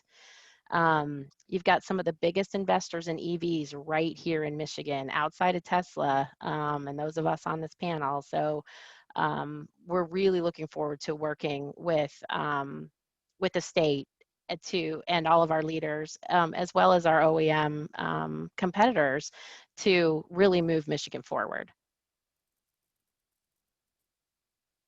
I did my classic fail tech moment where I was still on mute, but thank you, Samantha. We'll come back to you in the next round. So why don't we move next to Caitlin from Rivian. Hello, everyone. Caitlin here. Hi, Ben. Thank you for inviting me to speak today. And perhaps more importantly, huge thanks to the whole Electrification Coalition team for the really important work that you do around the country to advance EV policy, and also in Washington, D.C., where I'm based. What you see here is a collage of love that I made to tell you about Rivian's adventure. A big part of that story is in Michigan. So Ben, to answer your question, we're really excited about EVs in Michigan. EVs will be, and really must be, based on everything we heard this morning, the future of the automotive industry, and an industry that is frankly Michigan's to lose. Rivian has a substantial presence in the state. We employ over 800 employees here. The Rivian R1T, the pickup truck that you're seeing in the middle of the slide, and the R1S next to it were designed and engineered in the state, in Plymouth, just outside of Detroit, where we have our engineering studio. And why Michigan? Well, there's world-class talent in the state. There's a deep supply chain. In addition to the 800 employees that I mentioned, we also have 100 supply chain partners across the state of Michigan as well. But really continuing to succeed in the global marketplace must mean investing in clean, advanced technology. The rest of the world will move ahead, and the Michigan auto industry can and should maintain its global competitiveness by investing in electric vehicles. Rivian really wants to make the switch easy by offering a compelling reason to go electric.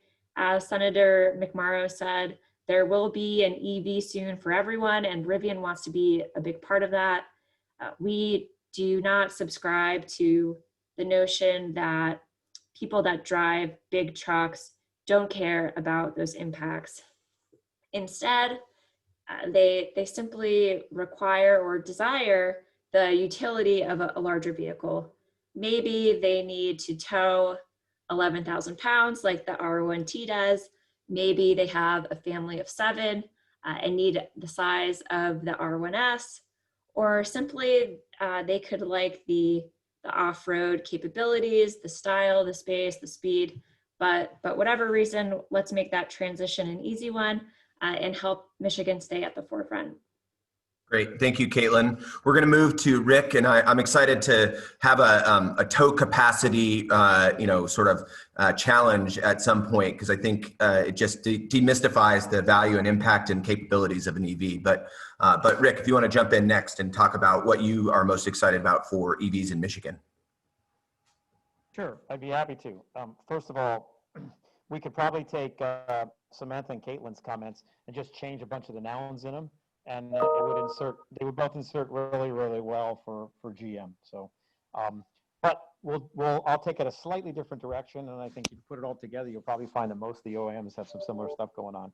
So GM, you'll hear us often talk about 000, right? And I won't dwell on that right now because most of you are familiar with that, but I can tell you within the company, it really has become embraced as a mantra and a mission, not just by the people that were naturally wanting to be more green, and that's why they came to our company, but by almost everybody in the organization now. It's kind of remarkable to watch the sea change that's gone on. But look, as car makers have one of the world's simplest business models you can imagine, right? You design something, you build it, you sell it, and you repeat the cycle over and over. Simple business model. What's the key to it? The key to it is making people happy. Unlike most very expensive products with a long development cycle, we're a fashion industry, right? What you want today is not what you may have wanted 5 years ago or 10 years ago.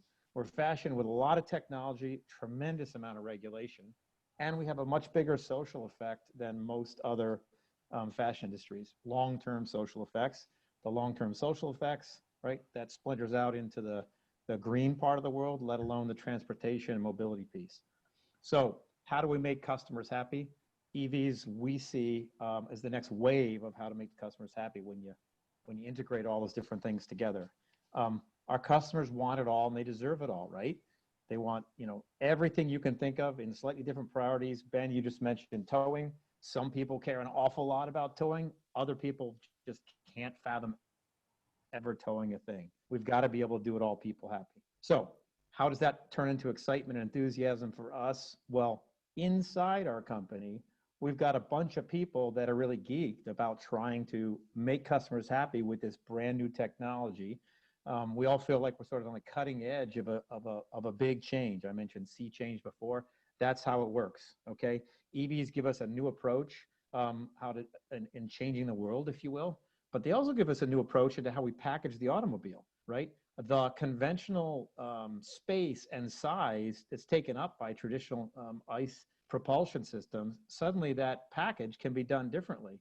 So you're going to start to see some different solutions in the relationship between the technology part of your car and the people and stuff part of your car. So it's going to all come full circle back towards keeping customers happy and enthused. And I'll give it back to you, Ben. Perfect. Well, thanks so much, Rick. And Chris, same question. So what are you most excited about for EVs in Michigan and within your company? And please correct your last name pronunciation if I managed to butcher it.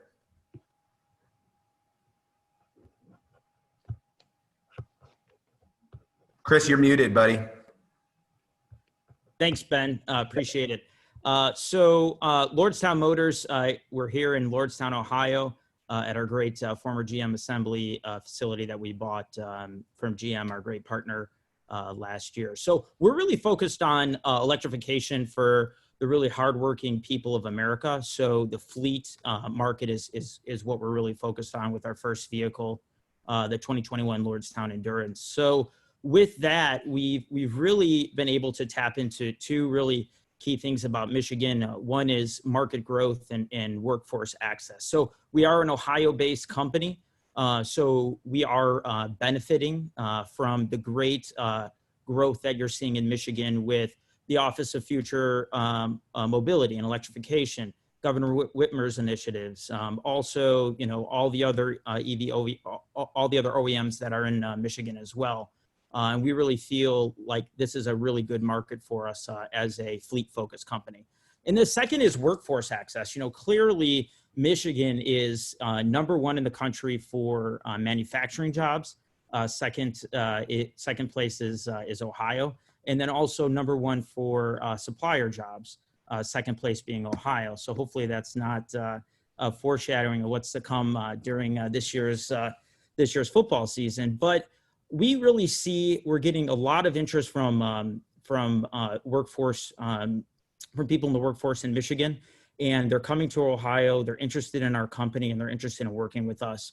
We see those two as being very important for the future of our company. And as an outsider, a company that's looking to Michigan to potentially engage in the future. Great. Well, so, it's in the last, but when we could travel and get together, I had the opportunity to actually visit the design studio of Rivian. And I had the opportunity to make it to the Ford manufacturing facility that I believe makes a Ford F-150 every 43 seconds. Hopefully those become, a bunch of those become electric Ford F-150s. And then I also had the chance to go to the design dome for GM and one of the early stage launches of the EVs. And when you guys were rolling out the new plan for your future. And so I'll look forward, hopefully someday making it to Lordstown when we can do that as well, and visiting the facility. I know that some of our staff have recently had the chance to see the vehicle as you've done some of the tours around the country. So it's exciting to see all of this kind of happening and how quickly the technology is moving forward. While we have these exciting announcements, and obviously we have a great core of folks here who are demonstrating what's to come for the electrification of transportation, I'm interested to hear a little bit more. What are you all seeing as some of the biggest challenges or some of the things that you're most concerned about, and how can we think about this policy opportunity? Right, let's bring leadership together. Let's bring this community together and think about being ambitious in Michigan. And creating the right policy platform that's going to advance EVs in a big way and help, sorry, Chris, but keep Michigan in a leadership position for transportation and electrification. We'll let the football field stuff kind of stay on the football field. But why don't we start, and Caitlin, do you want to just take the first crack at your answer on that? Sure, Ben. Did you ask me first because you knew what I was going to say? I didn't, but I'm excited to hear what you're going to say. Well, simply, Michigan needs to pass legislation that allows for manufacturer direct sales and service of electric vehicles. Much like many states around the country have done this, most recently, Colorado passed a bill in 2020. In just the last few years, both Utah and Wyoming passed bills. Michigan's neighbor, Illinois, allows for direct sales. Florida, California, many states. And this is not a partisan issue. There's something for everyone, whether it's pro-electric vehicles, avoiding the worst impacts of climate change, supporting a free market and investment. This is something that we need to move the industry forward. And I think for context, it's important to understand that starting a new car company in the United States is exceedingly difficult. That's why we have only one new car company in what, maybe 100 years. A new company must spend billions of dollars, billions, to even get a vehicle ready for production. And after defying all those odds, creating a compelling product, there's a huge barrier to entry that's created by the existing dealer franchise monopoly. And the EV business model is just not compatible with the traditional sales and service model for gas-powered vehicles. Our vehicles will be largely made to order as opposed to ICE vehicles that are produced in just massive volumes. We won't have that volume right away. We won't have the bargaining power required to have a fair shot with these powerful dealer networks. And I think importantly, we really need that direct interaction with the customers. We want to educate them about the benefits of an electric drive. They have a lot of questions about features and charging that we feel we're best suited to answer and to sell those vehicles. So I think it's certainly time for Michigan to open up the market for electric vehicles, and this is the best way to do it, passing legislation for direct sales and service of EVs. Great. Thank you, Caitlin. And yes, I guess I should have said I knew where you were going to go with that. Well, Samantha, why don't you jump in next? What are some of the challenges you're seeing, and what are you most concerned about, and the role that policy opportunities play in Michigan? So Ford's in a little different position than Rivian or Lordstown is. We have 2,100 EV certified dealers around the country, and over 600 commercial vehicle centers that'll be certified. So we've got lots of places where customers can purchase and or service their vehicles. But for us, we kind of see 4 different areas that we all have to work together on. The first one is product choice. I think it was Chris who was talking about range and towing, and people originally said that, oh, well, as people understand they don't really drive more than 100 miles a day, they won't need all this range. And we're actually not seeing that at all. We're seeing people request 300 miles plus of range. So making the vehicles affordable and giving them the right choices are kind of the first 2 pieces.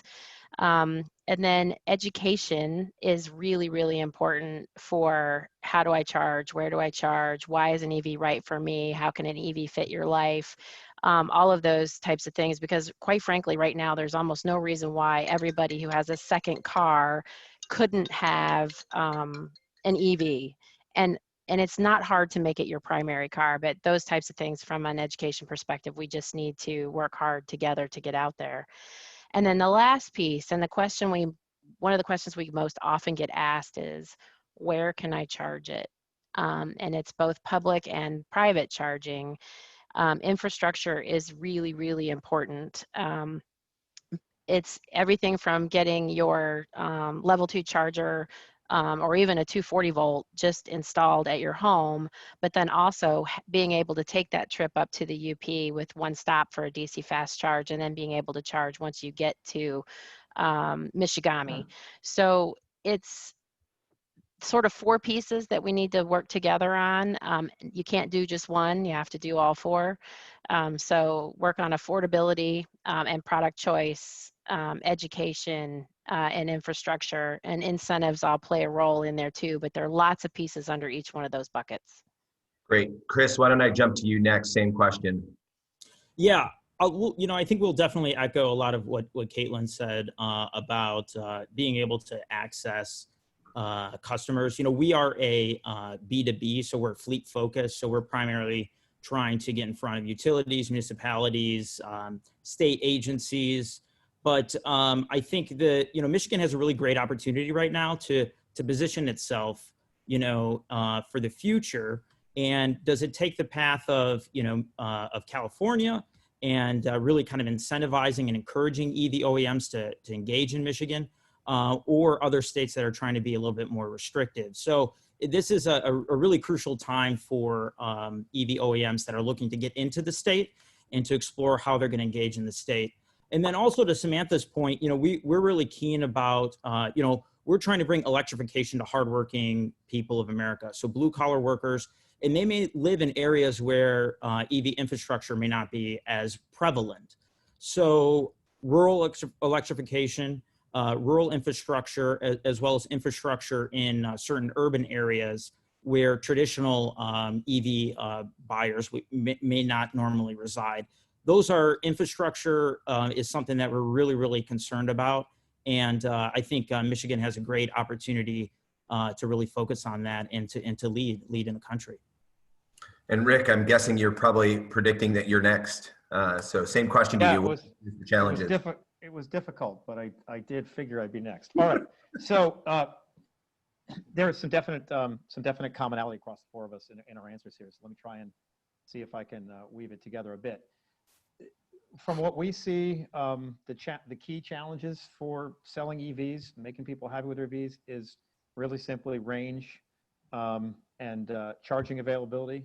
Those 2 are super huge. I'm taking for granted the fact that we will be able to, as an industry, get the cost down to the point that it's similar to today's ICE vehicles. So first plug for a little bit of help from the right spots is make sure we can keep supporting the necessary R&D, especially here in Michigan, that will help us drive the battery costs down. Range is dead nuts linearly related to cost.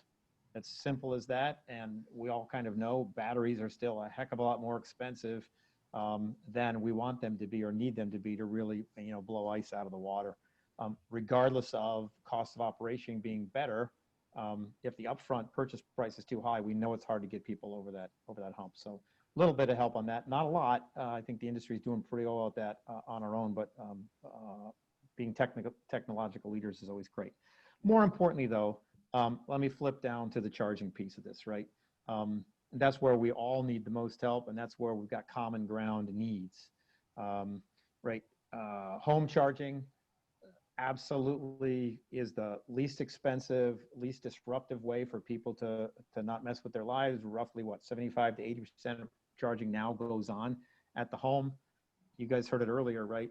Multiple family situations is really a problem for us. We can't necessarily address them all by simply trying to help the customer get something installed where they park their car if they're renting. So how is it that we get landlords interested in putting in charging and motivated to do it? It's a complex issue that we really need some help there.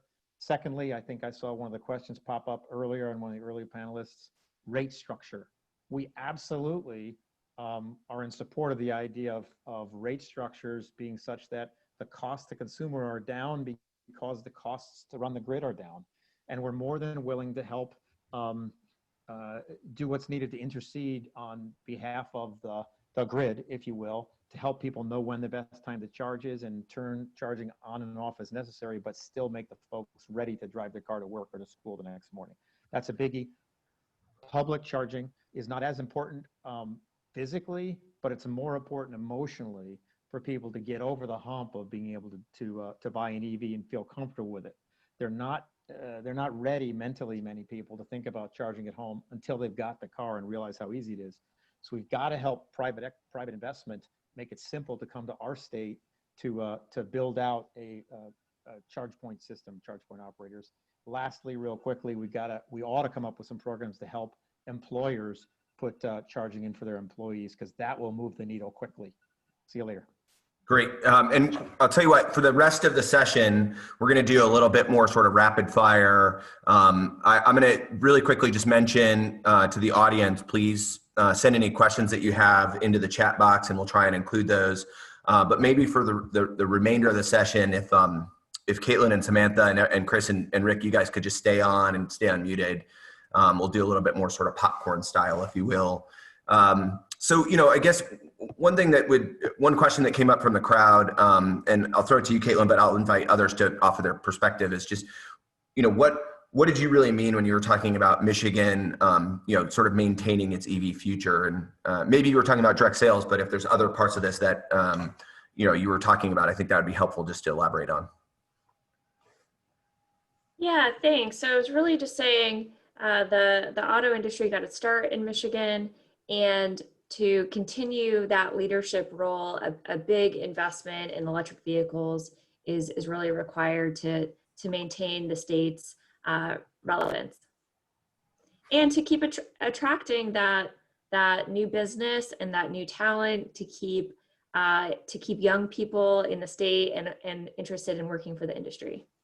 Great. Anybody else want to jump in on that? Any other stuff you want to add? Yeah, I think the one challenge we have in Michigan is that right now we're not seen as the most EV friendly state. As Senator McMorrow, said, we have an upfront cost to register your vehicle, right? So basically, you pay a bunch of your quote gas tax all up front. We, as a group, we just need to look at how do we make it easier for customers to adopt policies, education, et cetera. But right now we're actually disincentivizing people to purchase EVs. Yeah, it's I work in the space, obviously, so I also want to walk the walk. So I've been driving an EV for about 6 years. I at one point heard somebody refer to it as an electronaut, right? The idea that I was sort of the early stage tester here, but I think we're now at this curve, right? We're now at the delta where like the technology really is for everyone. Right. But I think there is this question still about, what is the right mix of incentives? How important is that to actually get us over that next hump, right? We're still at a small portion of vehicle sales that consumers are buying for EVs. And I think in some ways, I might even phrase this in the idea of, from my perspective, the future of transportation is electric, and it's not a question of if, it's a question of when. And so, how do the incentives play into the idea of driving those sales and driving that consumer interest? And maybe, Rick or Chris, just to ask one of you to jump in first. Well, yeah, I think, education's a big part of it, and, reducing the barriers to entry. I think there's we're all facing, all four of us are facing in our companies as we talk to our consumers, whether that's a mom or it's a utility director, range anxiety. And so education's key. I think, getting in front of people and reducing the barriers to purchasing EVs, because I think there's just a natural incentive for a lot of people to just look to an ICE vehicle instead of exploring the EV options that are there. Great. Rick, for GM, obviously you guys have hit the end of the federal tax credit part of things, or ramping down, so I think this is a really important question for you guys. Yeah, so we're of the view that EVs will sort of sell themselves if we break the infrastructure piece apart. And kind of like my answer before and what Chris was just sort of mentioning, as long as folks can get over the hurdle of they're going to be able to fuel this thing when they need to, we think they'll take care of themselves, because cost of ownership will be very competitive. People will catch on to that quickly. So we're really looking towards help. Again, I'm tripling down the same thing, really looking towards helping with the education and the visibility of infrastructure. We also think that in the home and at work, those chargers will be sticky, right? You'll see them walking into work every day. You'll see that the people you work with are driving an EV, and you'll ask them questions about it. And I think all of us on the panel here have no qualms at all that the products, the cars and the trucks we're going to sell these people will be really great and that folks will be happy with them. There's a lot of statistics right now that say folks buying EVs already, even you EV naughts, I think is what you said, Ben, right? Even the first adopters, with all the trials and tribulations, and the senator that was talking earlier talked about hers, right? Even then, they're not going back away from EV. And they're not all doing it because they're green mongers. They're doing it because they're fun to drive and they meet the needs of what they want. Yeah, Samantha or Caitlin, do you guys want to add anything? Yeah, I can. Go ahead, Samantha. Oh, I was just going to say, exactly right. The all electric vehicles that we're bringing to market now are meant to meet your needs as a customer, right? And as we have more choice, there'll be more adoption. The challenge we all still have is infrastructure wise, but we also still have cost, right? The cost, the average one is about $40,000. Average EV is about $40,000 right now, maybe even higher. And then you've got an ICE vehicle is average price is about $35,000. So you still have this gap, and not every customer can make that leap. So affordability becomes really important on top of the attributes. But yeah, I agree with what my other panelists have said. Caitlin, do you want to add? I think the federal tax credit is really important to reach that price parity. As Samantha said, the price is coming down, but it hasn't quite reached parity. And that's how you can tell that the tax credit is really working. As we get more EVs on the road, we get more supply chain in the United States, there's an economy of scale, and the price will come down over time. And I think that's in part thanks to the federal tax credit, and we hope that the next Congress will actually extend that tax credit. So, one of the things I think that comes up here, and just to bring it back to Michigan a little bit, is that I could make the argument that states ought to really be trying to create their own incentive, because it ultimately means they have the greatest opportunity to capture the federal tax credit, right? That tax credit has some limits. And so if states are thinking about how can they, sort of stimulate their own market, if you could spend $1,000 to get 7,500, wouldn't you do that? And I recognize that obviously states are going to have a huge challenge, and budget crunches are real, and COVID just makes that even harder. But I think those are great examples. And then also, Samantha, as you talked about the idea of the tax credit not being something that works for everybody, right? And or the idea of that upfront cost. So even if you have a tax credit, you still have to deal with the idea of funding the entire vehicle, right? Right. Taking out the loan and then dealing with that tax credit is something that you get later on when you file your taxes, and assuming you have that tax liability. So there's a lot of evidence out there that rebates are even more equitable and work even better because it's cash on the hood and it creates more of an opportunity. I'm curious if there's anything that you all have seen out there from a sales perspective or an education perspective that you think are really adding not only to the incentives, right, but are really starting to stimulate that consumer interest. And I think, Rick, you talked about it, the idea that once we get people behind the wheel and once they drive them, they're never going back, right? So in some ways, we always talked about butts and seats, crudely speaking. But I think, I think that it's good to keep thinking about what are those other policy initiatives that are going to really create the right kind of consumer engagement and help them realize this is the future. So any of you that would like to jump in, I guess the question is, what are the other things we can be doing that are going to help consumers realize EVs are the right technology? Well, I think, I think Rick talked a little bit about it, and it's something that, Lordstown, we're really focused on is total cost of ownership. And it's very hard, I think, to communicate that to the wider consumer market. But for utilities or municipalities, they're always looking at TCO over 5 to 10 years. But just total cost of ownership, just for those who don't deal with total cost of ownership. So how can we maybe use that as an education tool to educate the wider consumer market that, hey, you're going to be saving on gas prices with the fluctuation in the gas market, the oil market.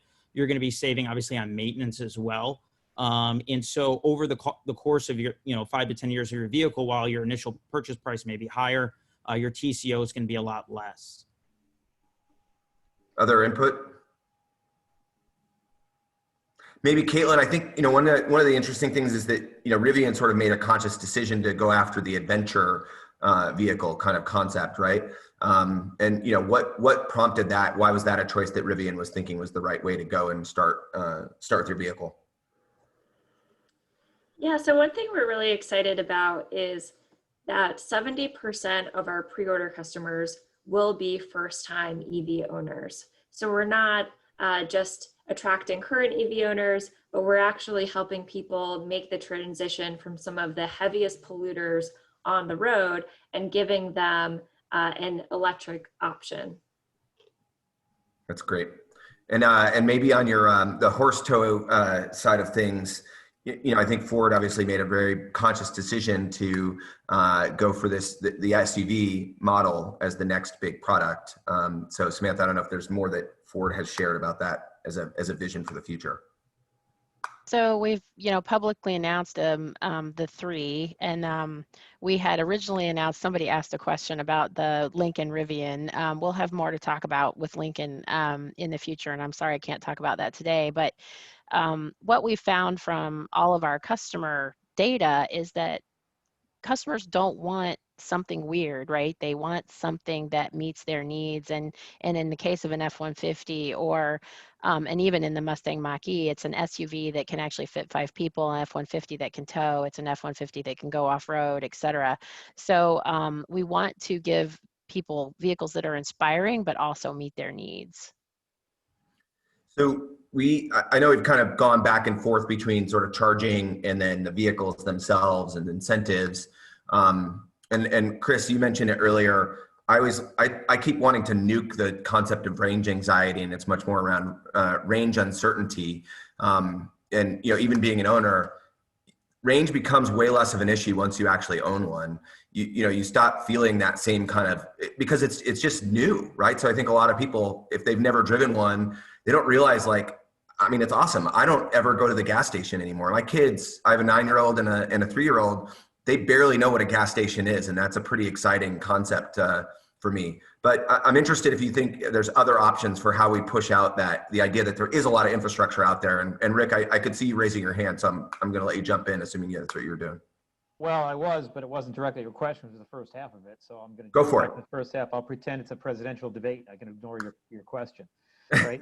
But if I flip back for a second, right? Non-EV drivers and even are imagining they're going to go to a gas station to fill up, right? So how do we break that up? And in fact, the fuel station owners are thinking that they're going to put in fast charge setups and suddenly sell more hot dogs. Well, that'd be great, but it's probably very impractical to your point, right? So that piece of the education, at least my team at GM, we haven't figured out how to get past that yet, other than butts and seats, experiential learnings.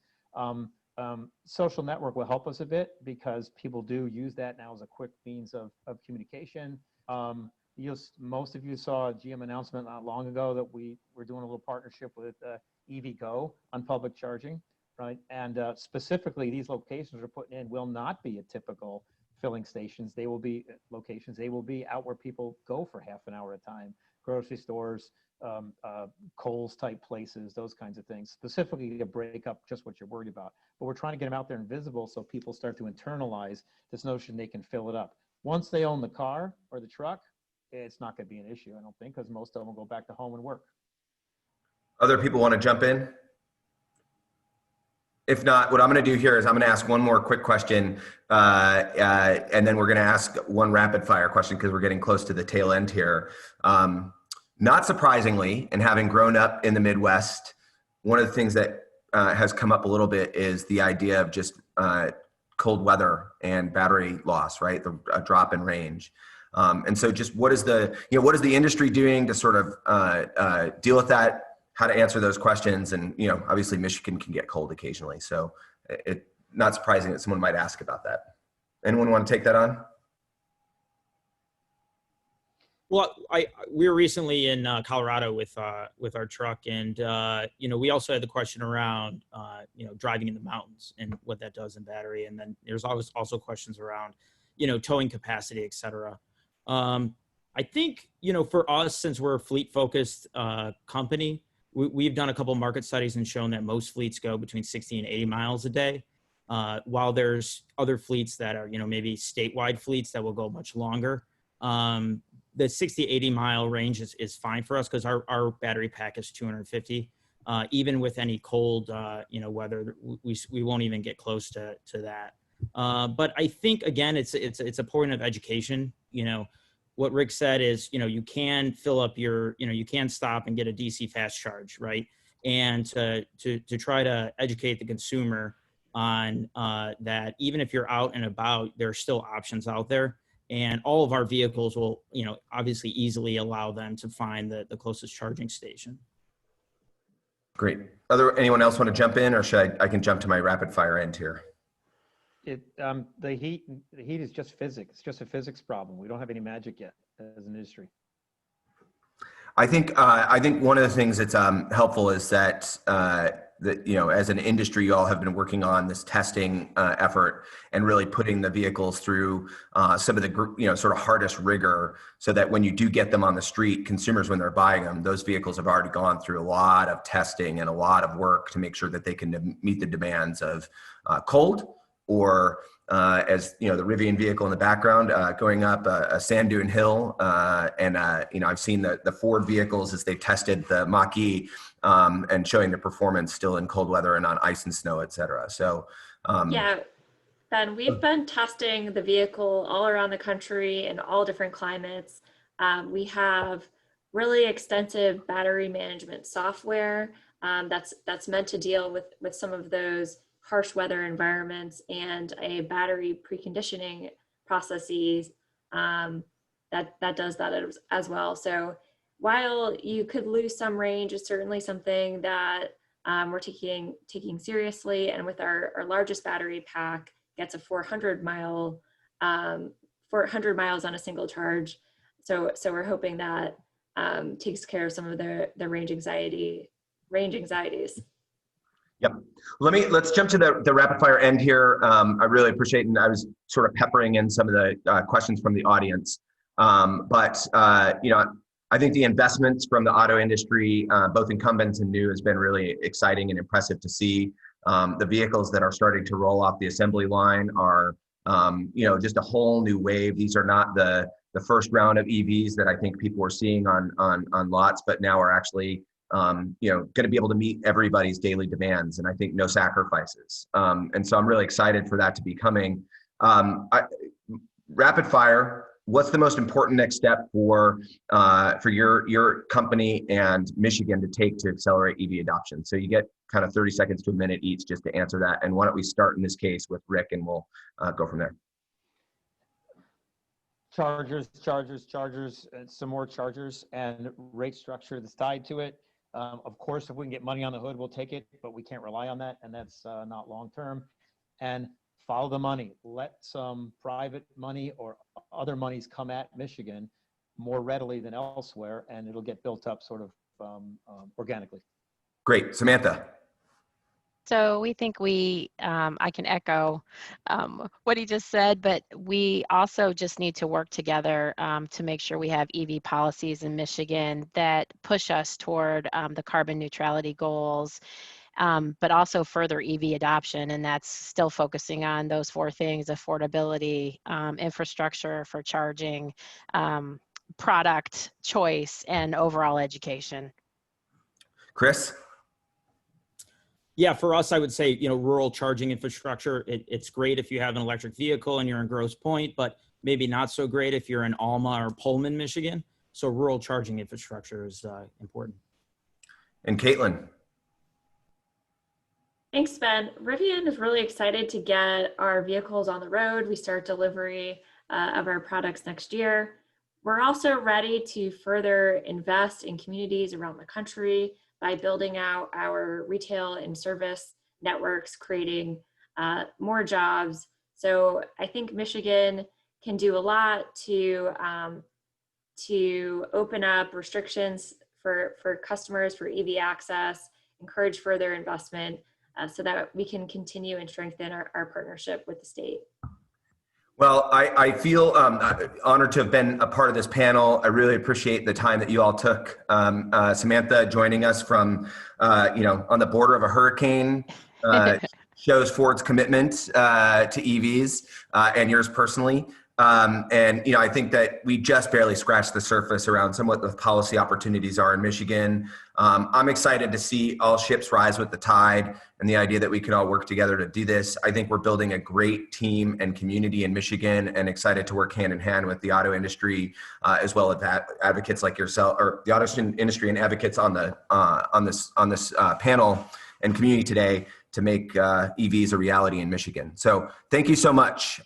We will look forward to working with you all more in the future. So really delighted to kind of wrap out this morning with Chris Nelder from Rocky Mountain Institute. He is a leading expert in the area of EVs and EV infrastructure in particular. He's going to walk us through some of the ideas that he's most passionate about, and give us all some ideas about how Michigan can move forward. So I'll turn it over to Chris. Thanks very much, Sue. Good to hear Rick noting the importance of utility rate design in supporting the business case for electric vehicles and charging infrastructure. So that's what I'm going to talk about here today is we're going to talk about rate design. Let's go to the first slide. And the one after that. There we go. You know, it's important to understand when you think about rate design that there's two very, very different cases here. The first is level 2, which typically charges between 7 and 19 kilowatts. These are mainly used for residential and workplace charging. And in that case, you have a vehicle that's actually plugged into the charger for hours at a time, what we call dwell time. And so with that type of a use case, you can actually do what we call managed charging or smart charging. You can actually steer the load of the electric vehicle charger into the value of the utility load profile and reduce costs that way, and also actually provide a lot of services to the grid. Whereas DCFC, DC fast chargers, whole different ball wax. 50 to 350 kilowatts are the rates of power that these put out. They're typically, the use case is to show up, get the fastest charge you can in the shortest time you can, and move on. So there's no dwell time to speak of. There's no way to manage the charge, just using the throttling the charger. And the problem there is that these chargers incur very high costs on the utility side, particularly with a component of the utility tariff called a demand charge, which we're going to talk about. So this is a spiky, unpredictable load that's not conducive to managed charging, and the costs are significantly higher. Let's move on. So here's an example of managed charging. This is from a paper we did several years ago now, where we said, what if 23% of the vehicles in Hawaii, that's the HECO grid, were just to charge in an uncontrolled fashion. And you can see there that what happens is that charging mostly drifts to that afternoon ramp, which is when it's the highest load on the system, and it's expensive to provide that power for the utility. And then if we just say, well, let's use a time of use rate, for example, to make sure that we're steering that load into the value of the load profile, that's that bottom chart. And you can see there that it actually kind of flattens out the overall utility load profile. It keeps a lot of that charging away from the peak. And that's a good thing. It reduces costs for everybody. And actually, if you really do manage charging at scale in a good way like this, you can actually reduce costs for all ratepayers, because you're essentially selling more kilowatt hours off the same capital asset base. Next slide, please. So this is another snapshot from a paper we did some years ago called From Gas to Grid, where we looked at 5 states and we said, you know, given a representative tariff in that state, what, you know, and some indicative models for charging loads in DCFC home, both controlled and uncontrolled, workplace and fleet, and how does that compare to gasoline? And what we found was that in all cases, the DCFC rate design was really challenging. You couldn't really make it work as a competitive cost to gasoline. Whereas with the time of use rates and the home and workplace and fleet rates, that's all level 2. Those other blocks to the right, you can see that those all fell below our indicative cost per mile. And so the bottom line here, level 2 was competitive with gasoline, but DC fast charging was actually more expensive than gasoline. Next slide, please. So let's talk about the problems with DCFC rate design. Basically, it's a market failure. it's very difficult to make a buck providing a network of DC fast chargers, and we really have to be able to make that happen if people are going to feel confident enough about buying their first EV. We just cannot achieve our transportation electrification objectives without widespread availability of public DC fast charging. And the problem again here is, particularly with demand charges, it can really kill the business case, especially if those demand charges are what we call non-coincident. They're not, the demand peaks on the charger are not happening when the system peak is happening on the utility grid. And so those demand charges, in that case, if they're non-coincident, they really don't reflect the true cost of service. And furthermore, they're not consistent across utilities. So if you're trying to build out a national network like Tesla or Electrify America or EVgo, you're actually up against thousands of different rate designs across the country. And it's very, very difficult to figure out, how to price your product so that you can actually make a profit against all these different tariffs. So we really need new DCFC specific rate designs, particularly while the market is young and the charger utilization rates are low, which is what happens when you put up your first charger. It's not going to get a 40% utilization rate when it first starts up. Next slide, please. So this is just a snapshot again from Gas to Grid report, where we looked at the 5 different states. There's different ways to model this, and some people object to the way we modeled this, but the bottom line is that on public DCFC, when you have low utilization rates, demand charges, which is that, blue block at the bottom of each one of these bars, can actually be 80 to 90% of a monthly bill.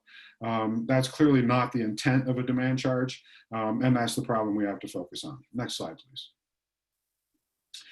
So if we just start with a blank sheet of paper and ask ourselves, what would be a good rate design? Here's a couple of objectives. First of all, charging should be profitable for the network operator. Otherwise, it's not sustainable. Charging should be cheaper than gasoline. And we've used 29 cents per kilowatt hour or 9 cents a mile or less as our benchmark there. And you can delve into the assumptions in our paper if you want to figure out why we chose those numbers.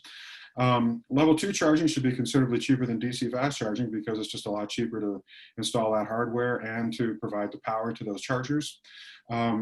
Dedicated tariffs and on separate meters is really the way to go for dedicated EV rates, but we should be able to use the meter inside the charging station and not require the customer to install a new utility meter just for that charging station.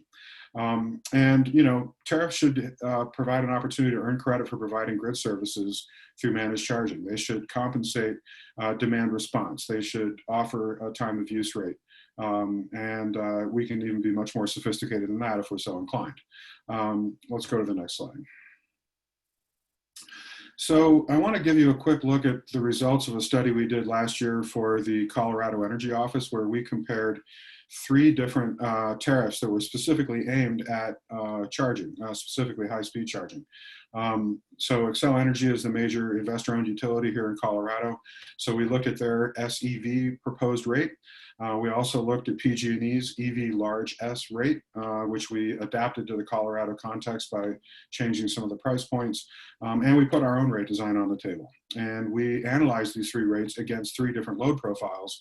A public charging depot with 2 50 kilowatt chargers, one with 2 150 kilowatt chargers, and a transit bus depot with 25 100 kilowatt chargers. And then on the DC fast chargers, we actually analyzed 3 different utilization rates, 5, 10, and 30%. And again, the goal here was to meet or beat gasoline parity at 9 cents a mile. Next slide, please. So I just want to give you a quick snapshot of what the RMI proposal would look like. We don't really have time to delve into the details of the other 2.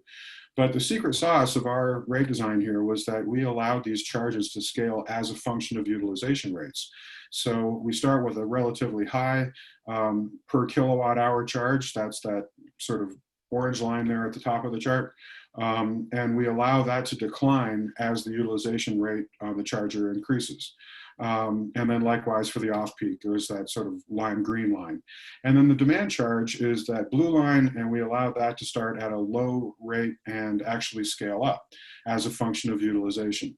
And we use the same TOU rate structure, the same fixed monthly charge as Excel did, and we actually designed our price points here so that this tariff would actually recover the same amount of revenue for Excel as their own tariff design would do over 10 years. So again, the secret sauce here is let the volumetric rate and the demand charge scale as a function of utilization on the charger. Next slide, please. So here's how it turned out. RMI's rate produced the most consistent cost per mile and the cheapest cost when utilization rates are low, which was in fact the intent of our design. So we offer a very consistent and predictable cost to the charging network operator, as opposed to both Excel and PG&E's tariffs, which were considerably more expensive at low utilization rates. Next slide. So that's it. I just wanted to give you a very quick overview of some of our work on rate design. These are our major reports on vehicle grid integration. We've done extensive modeling and analysis of different rate designs, different regulatory contexts, what the opportunity is for operating a fast charging network in various states, and how to do good vehicle grid integration, as well as how to reduce EV charging costs. That first one you see in the upper left corner there, that's a report that came out in January this year. It was really the very first report that we know of that actually attempted to identify what the costs of charging infrastructure are at the component level, and highlighted for the first time a very important issue that we need to start paying attention to, which is the soft costs of deploying charging installations. And that gets into a whole host of things we don't have time to talk about today, but it includes things like getting utility interconnection, getting easements, getting building and planning permits, and so on. So a lot of details, a lot of information to look at in those reports, and I encourage you to read them, and I'd be happy to take some questions. Chris, quick question is, I think we have time for just one. So if you were to point to one city or state or region, who's kind of done the best job so far from creating a policy matrix to get the charging stuff to work right and rate design? I don't think it'll surprise anyone to hear the answer is California. All right, who's second? New York has done some really interesting work, and in particular, I'm encouraged by the white paper that the New York PSC produced earlier this year, which defined a make-ready program that the utilities can make across the state to help essentially buy into part of the capital cost of deploying charging infrastructure. Great. Well, Michigan can hopefully become the center of the country on this next, right? So we get it off the coast and bring some of those great policy opportunities to the middle of the country. Thanks, Chris. Always a pleasure to have you join us, and we'll look forward to working with RMI in the future. With that, I'm going to do sort of a split intro here. So actually, this time we are going to go to lunch, but don't go yet. And my apologies for making everybody hungry right before Chris jumped on. But what we're going to do right now is I'm going to introduce Catherine Stankin from Plug in America, who many of you may know helps lead or helped foster and lead the Drive Electric Week. But also, we're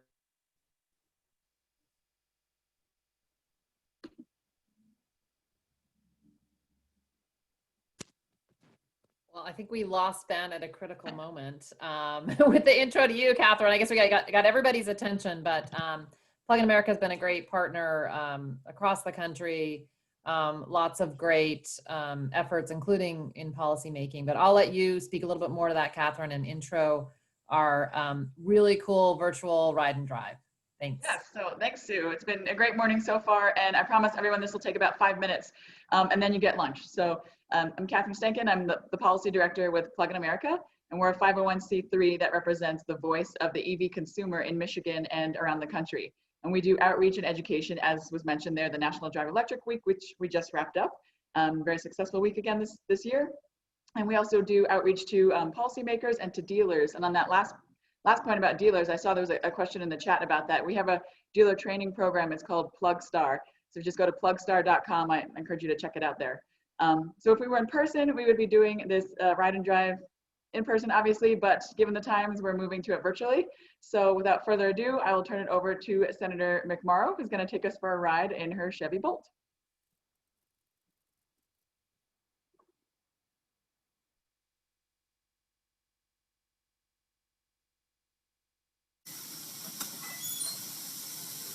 Hi, I'm Mallory McMorrow, Michigan State Senator for the 13th District, and we are here in Royal Oak, Michigan, which is right outside of Detroit, and I am here to tell you all about my car, which is a Chevy Bolt EV. So I've had an electric car for about 3 years now, and it's frankly just like a regular car, only better. I never have to change the oil. I never have to go to a gas station, which, trust me, I don't miss at all. So I just get home at night and I plug it into my garage. I get up the next day and I start over. It's pretty great.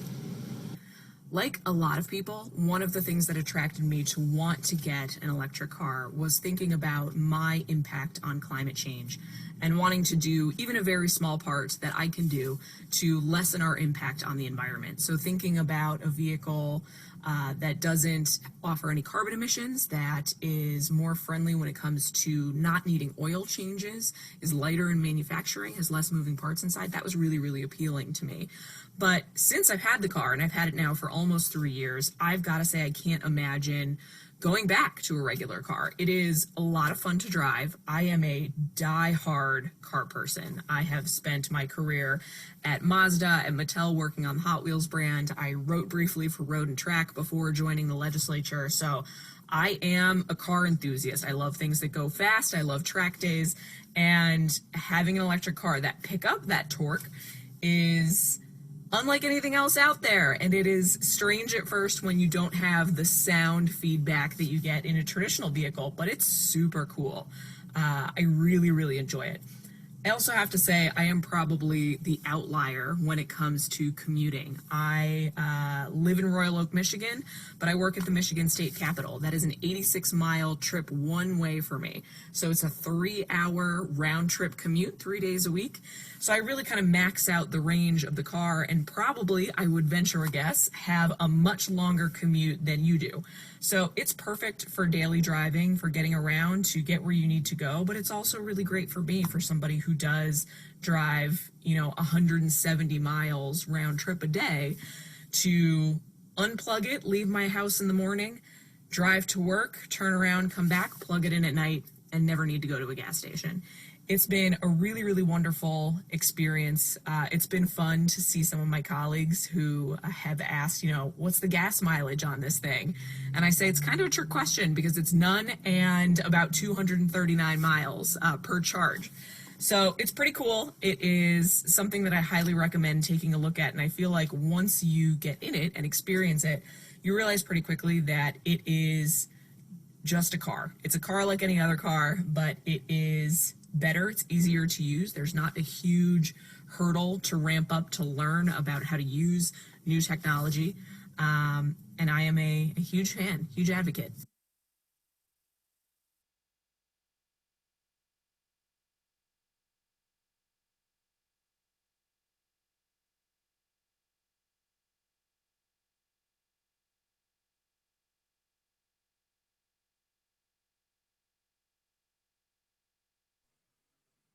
Thanks, Senator, for being back with us, and thanks, Catherine, for helping produce that Michigan version of your ride and drive. So appreciate it, and we'll have that video. We'll try to make that available to folks as well if we can work that out on the technology. So thanks, everyone. Time for lunch. Time for a break. We'll see you back here at no later than 1:20, and we'll continue the conversation.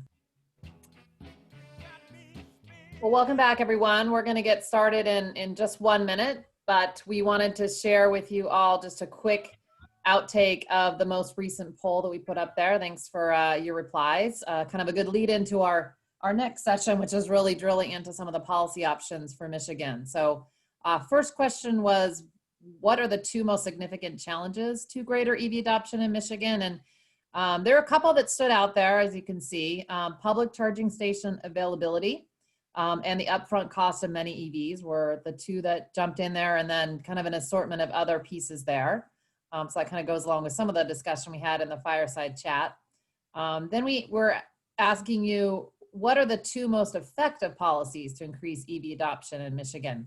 And here we saw vehicle purchase rebates stand out. And indeed, the data has shown across the country that those rebates, those kind of cash on the hood types of incentives are really critical. Also noted here was electricity rate designs for EVs, and that comports with what you heard from Commissioner Tremaine from the PSC, and then also, of course, from Chris Nelder just now, just the importance of having those price signals and getting those rates in place and people charging at the right time. And then the third question here was about what messages resonate, and it looks like saving money is a key one, and it certainly is, and EVs are certainly a way to save money, especially over the total cost of ownership with low fuel and low maintenance costs. And then we did have a couple trivia questions. We'll get back to you with the answers on that, see if you were a winner in some of those. So with that, really delighted to turn to our next speaker. We've invited Will Torr, who's the executive director of the Colorado Energy Office, to be with us. Colorado is really a leader in this space, both light duty, medium duty, and heavy duty infrastructure, and lots of great lessons that we think Michigan can learn. So Will, I'll let you jump in and share a little bit about what's been going on in the Rockies. Great, thank you very much, Sue, and great to be able to join colleagues in Michigan today. And so yeah, I'm going to take about 10 minutes to give just a very quick overview of EV policy in Colorado, and then hold out several minutes for questions. Next slide, please. Just to give a sense of sort of the breadth of EV policy, sort of going back 7 or 8 years now to the initial work at the state legislature. We began by removing regulatory barriers, making sure that resale of electricity for charging would not be something that would subject a charging provider to a direct regulation through the Public Utility Commission. And pretty early on developed an electric vehicle tax credit, which I think has probably to date been the most important policy that we've had in place in terms of moving the EV market. For many years, it was a $5,000 fully refundable and assignable tax credit. It has dropped down to $4,000 this year and is in place through 2025, although it gradually declines over time. We've also seen investment in charging as very important, both leveraging federal transportation dollars, using congestion mitigation and air quality funds, Volkswagen funds, and we actually have an additional registration fee on electric vehicles of $50, 40% of which goes to support additional EV infrastructure. In the last couple of years, there have been some new elements that have moved in. Probably one of the most significant was legislation in 2019 that both removed barriers to utilities investing in the EV market and in fact required our investor-owned utilities to file transportation electrification plans that would support widespread transportation electrification. Our largest utility, Xcel Energy, just filed their first plan for about $100 million of investment in EV infrastructure and programs. Also, over the last 2 years, we've really moved on regulatory requirements and are starting to look at creating EV incentives for transportation network companies. Next, please. In the last couple of years, a lot of the momentum has really come from the strong support of our governor.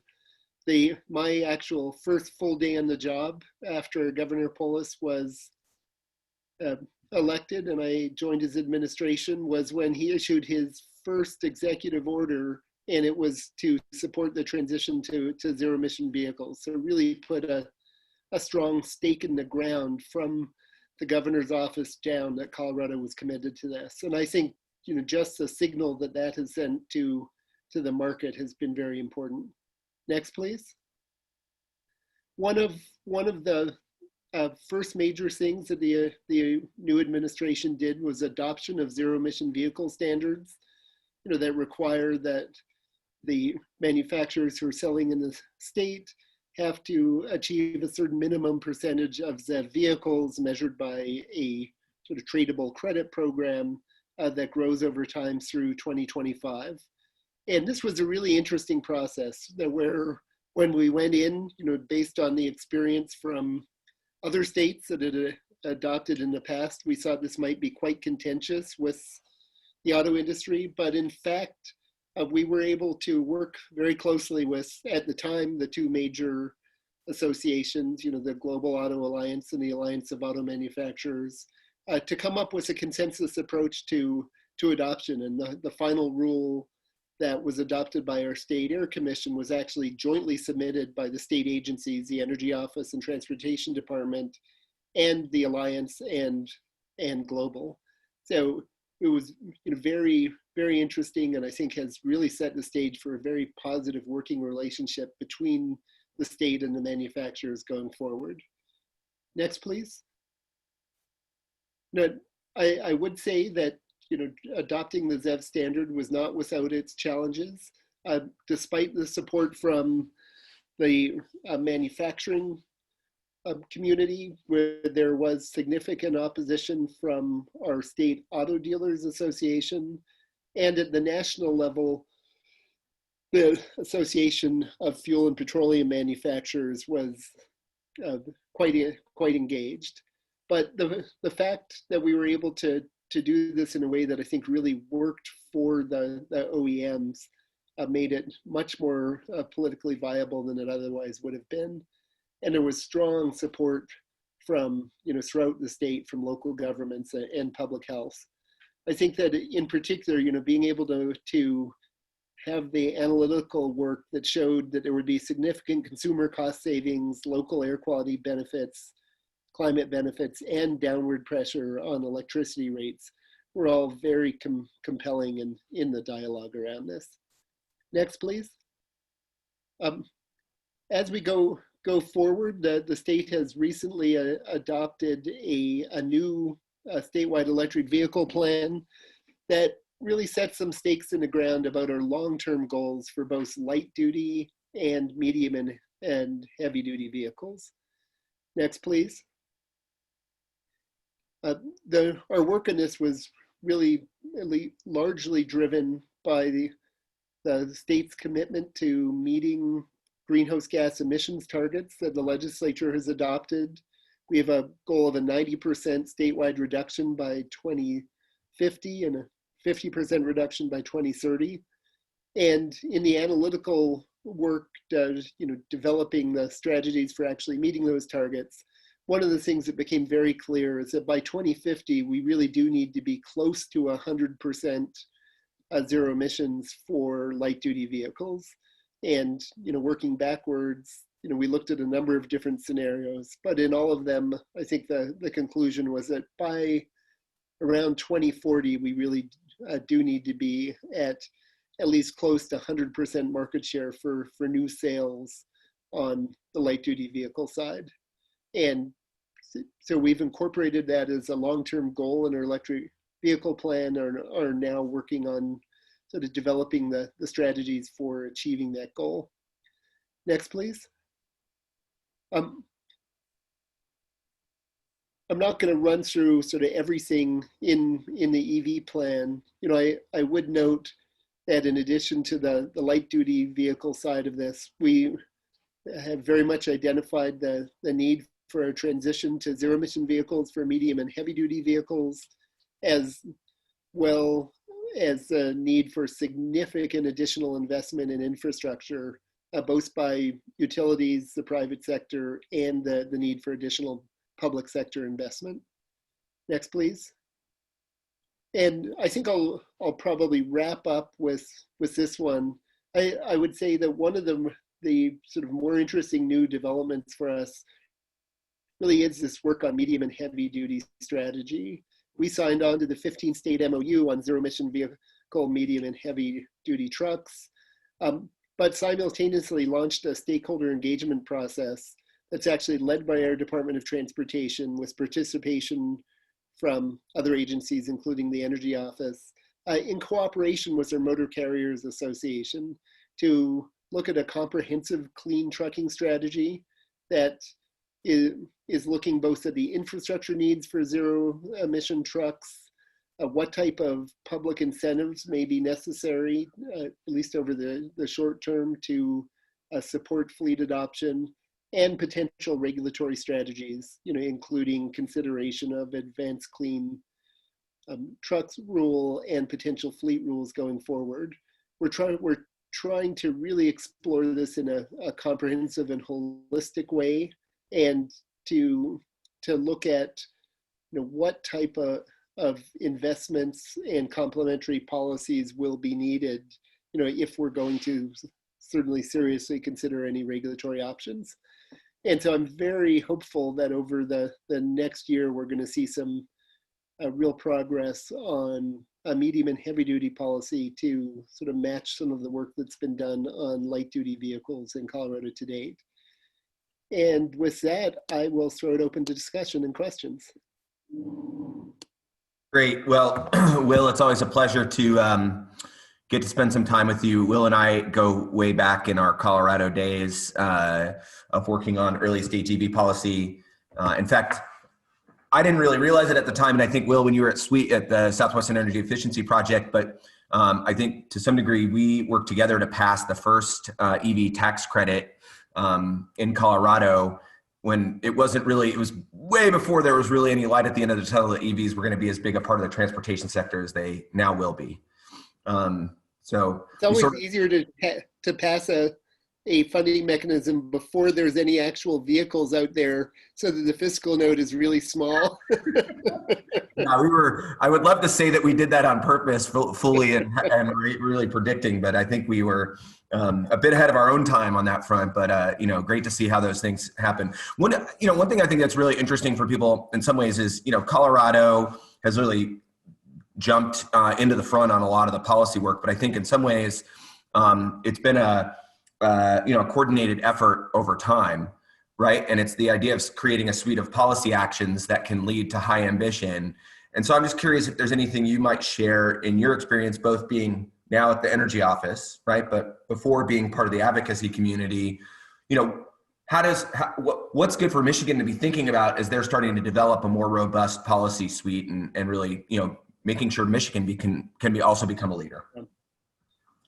No, I do think that notion of thinking broadly about the policies that are required and thinking about sort of the whole EV ecosystem and not just sort of picking a policy here or there, sort of really addressing the fact that you need to think through the financial incentives for vehicles given the higher initial cost, at least for the next few years. You really need to have mechanisms for significant investment in infrastructure.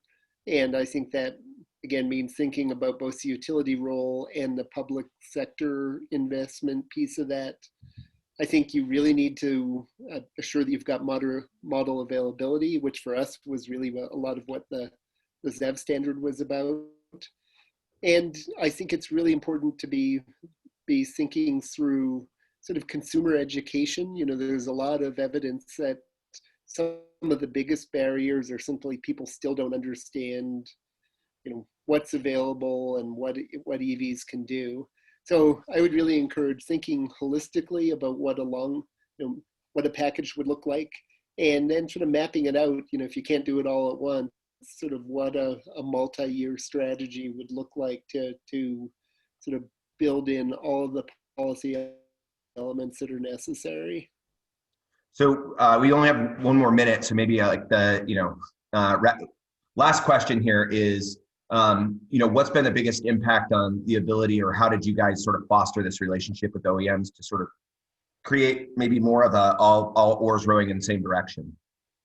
You know, for us, I think a lot of it was about just reaching out and making, you know, we made sure that the day that the governor put out the executive order on that set the stage for moving forward on the zero emission vehicle standard, I think of that, you know, the night before we reached out to the Alliance of Automobile Manufacturers, both to give them a heads up, but also to start the conversation and to make sure that we were working closely with them on exploring alternatives, exploring, you know, how you could structure this in a way that would work for our state goals and for the industry.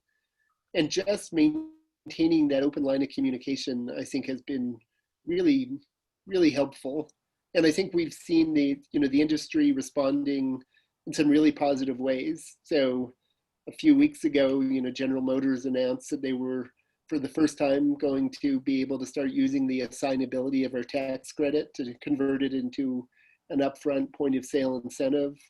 You know, that's the sort of thing that I don't think would have happened without the positive working relationship there. Great. Well, thank you as always. It's a pleasure to have you join us and talk a little bit about what's happening in Colorado and how that might help Michigan think about their opportunities. And we're going to look forward to more ambitious policy actions in Colorado and working with you to help make EVs the future. So thanks as always, Will. Great, thank you. Back to you, Sue. Great, thanks. Yeah, thanks, Will. And we're gonna, Will talked about having a package of policies that Michigan might consider and have ready to move forward on. And so we're gonna kind of switch to that and share with all of you a little bit of the package of policy instruments that we've been looking at over the last 6 to 7 months. I mentioned being there in March. Since that time, I think we've talked to probably 3 or 4 dozen, if not more of you, about what you think Michigan's policy opportunities are, where we can go. And so what I'm going to do in literally about 8 or 9 minutes is run through a bunch of the ideas that we came across and the ones that we thought had the most opportunity, the most impact, and present those and use those to kind of seed the conversation that we'll be moving to after this. This is the famous fishbowl discussion. And again, if you want to get in the queue on this, we've got some people lined up already, but if you want to get in on the queue for that, please get in touch with EC Tech, and Annie will get you in the lineup there so that you can add your thoughts on policy ideas, what we've presented. We're looking to get your feedback and input on this. There are a whole host of policies that we could go after, and what we're really trying to get a sense of is, you know, what are those 4 or 5 top things that we really should be focused on over the next couple of years. So with that, I'm going to start the run through. Just as a quick reminder, I'll just run through these slides. I do want to acknowledge there's already a great foundation upon which to build through many actions that have taken place, funding that's already out there, work on the manufacturing side as well. So this is all about being additive to these great actions that have already taken place.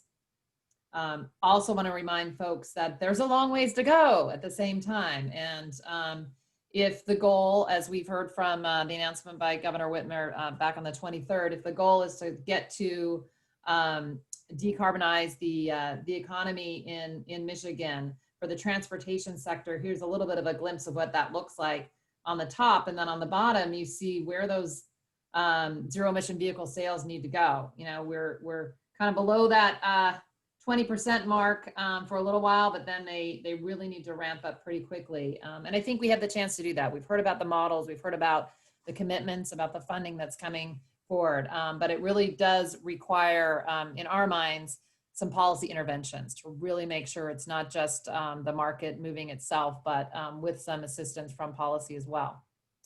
So I'll touch on opportunities within 6 different areas. You'll see them listed here, not in any particular order, but just want to give a sense that there are pieces that are out there across light duty sector, transit school buses, infrastructure, freight as well. So with that, the snapshot on the light duty vehicle sector and the context there is that this is a really important sector. You've got a big percentage of the vehicles that are light duty in Michigan and a pretty significant percentage of the transportation CO2 emissions. What you see at the bottom there, we kind of had this flashing through the lunch breaks, is where Michigan's at relative to other states in the Midwest. It's a large bubble because you've got a pretty good number of EVs on the road, but relative to your population, both in terms of vehicles, battery electric vehicles, I should say, and one metric of infrastructure, which is the DC fast charging, the DCFC, kind of in the middle of the pack. So we are really excited to think about how to work with Michigan, move Michigan, over closer towards and even surpassing some of the other states that are on that chart there. So what are those policy opportunities? We broke them into two areas, both state and public fleets. Really great to be able to move forward on the state and public fleets. Not only does that help build the market itself, but it also helps demonstrate where EVs are working, gives access to folks all across the state that are going to see these vehicles, going to understand them, and it's an opportunity to really kind of lead by example there. So a couple of ideas there in terms of moving that forward. And again, Michigan's already taking some key steps there. And then on the consumer side, it's really about expanding access, awareness, and putting in place what are those necessary targets and requirements that can help move that market forward. VW funding, we heard a bit about this already. First phase already out the door, some great stuff already being invested in, couple more phases coming up, and really hoping that those second and third tranches of funding will be pushing on EVs and EVSE, great opportunities there, and just a chance to just keep moving forward in the right direction. Freight, we heard a bit about freight already. It's gotten a lot of attention, I'd say recently because of the 15 state MOU that was agreed to, that Colorado spoke to. In Michigan, again, pretty significant sector here, about a third of transport emissions, lots of freight moving through Michigan. So some good opportunities within Michigan as well. And a couple of things that, are up for consideration are whether or not Michigan wants to join in and be part of this MOU. Joining the MOU is about setting a target and setting a goal.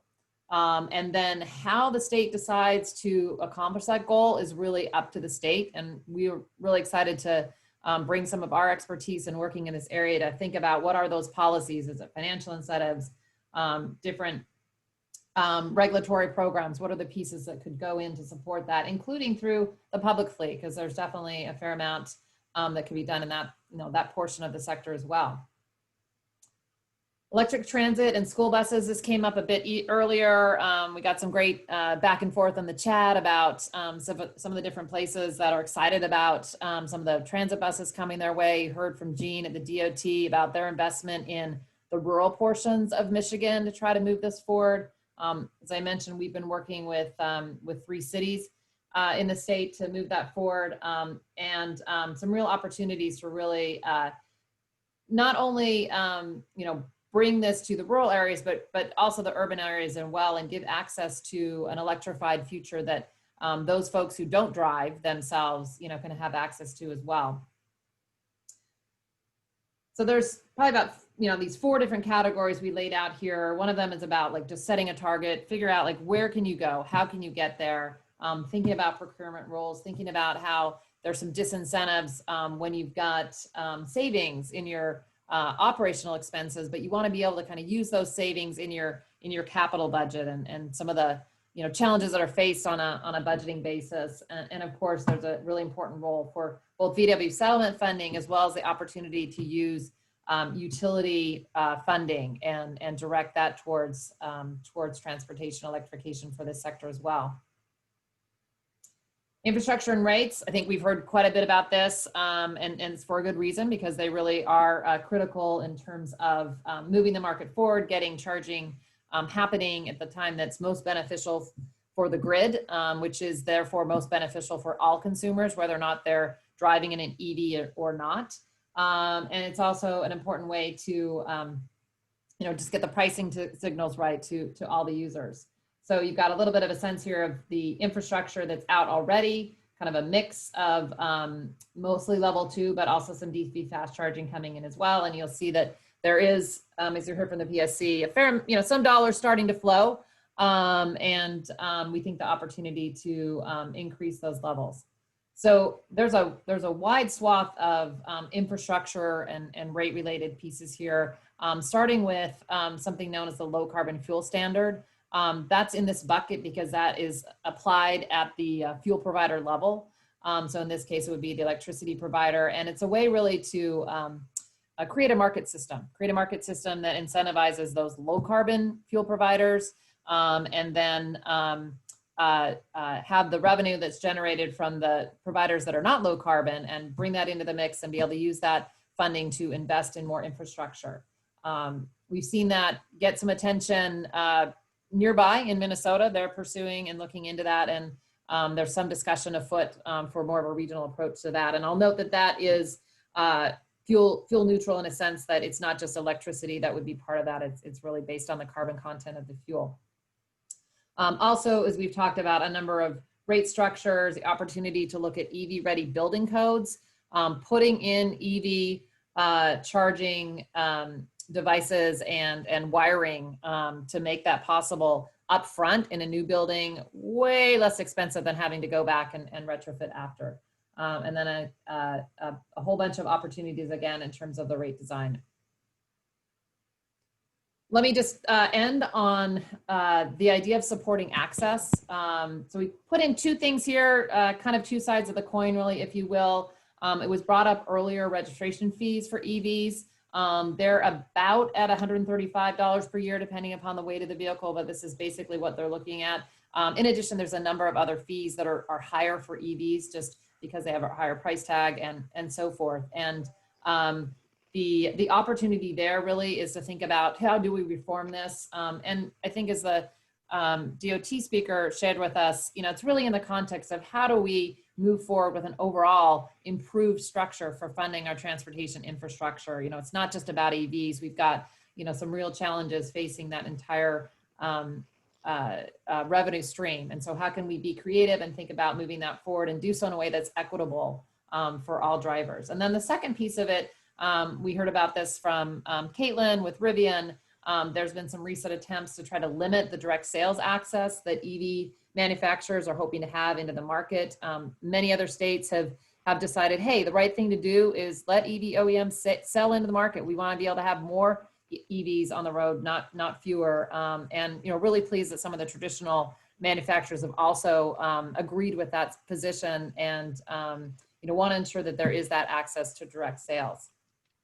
Because man, we have been on Zoom for a really long time, people. But I do think that we've learned a lot. So I think the time has been incredibly well spent. I'm biased, but we've from earlier this morning heard about how EVs are really critical to improving air quality and public health, and in some of the communities that really need those improvements the most. Thank you to Kendra Wade with the My Air, My Health. A great organization that's bringing those public health arguments to bear in important public spaces. We heard from Admiral Blair and how important it is that we move to thoughtfully but quickly to be a leader in the auto industry so China can stop eating our lunch on batteries. We don't want to shift from one dependence on oil for foreign sources to dependence on vehicle batteries from another foreign source. And we had, I think, a great and very thought-provoking presentation from Ramon about where do we need to be putting our time and energy in terms of ensuring that the policies that we're pursuing are in fact equitable and raise the boats that need to be raised. Of course, we heard from Garland Gilchrist, who coming off a bit of a chaotic morning, was able to share with us how excited he is to see Michigan become an EV leader and how committed he is to making sure that his state does that. And of course, he had some amazing personal experiences as the owner of now his third plug-in electric vehicle. great, he kicked off a great state panel where Trevor Paul with the Office of Future Mobility and Electrification kind of shared where they were going and the foundational technologies that we need to move forward and disrupt what needs to be disrupted.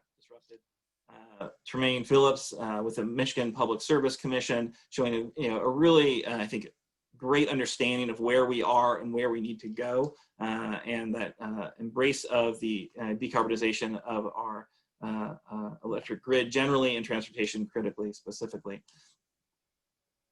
Brandy Brown, who came back, Dr. Brandy Brown, who came back for our fishbowl, amazing leadership at Eagle, and is helping to develop the programs and the policies that we really need to see scaled up significantly to ensure that EVs can produce on their promise. And then with Michigan DOT, Gene Russman, who looks at it from not a light duty perspective, but from a transit perspective. And I think that is really important, and we didn't spend nearly enough time talking about it. But I do think, stay tuned for Bootcamp 2, where this is some of these heavy duty applications can be really wrestled with, and we can think through some opportunities there. And of course, Senator Natalie McMorrow, our co-convener today, talking about the kind of tipping point that we are at and what we need to do to support it. And our OEM panel and fireside chat, which truly was, I think, insightful and great to see the engagement of these manufacturers, both the kind of legacy and the startups who are really challenging many of the models, both kind of in production, but also in kind of delivery of how people experience automobiles. So everyone, I think, even Tom, I think with GM probably agrees. We're very excited to see the launch of the Mach 1. So, but the importance of Rivian, I think Rivian's been very engaged from a policy perspective because of the House bill fight that we saw recently is ongoing. In fact, about direct sales model and whether we're going to be able to remain a leader if we provide the policies that are needed to support our startups and these different business models that really they rely upon. And of course, Rick from GM. GM who brought the fashion analogy out, which I really do love, and it really makes you think about it all in a bit of a different way. Lordstown, who I think captures graphic images incredibly well, but very engaging conversation on that fireside chat, and how Lordstown is committed to Michigan and the overall success of the kind of newest versions of the auto industry.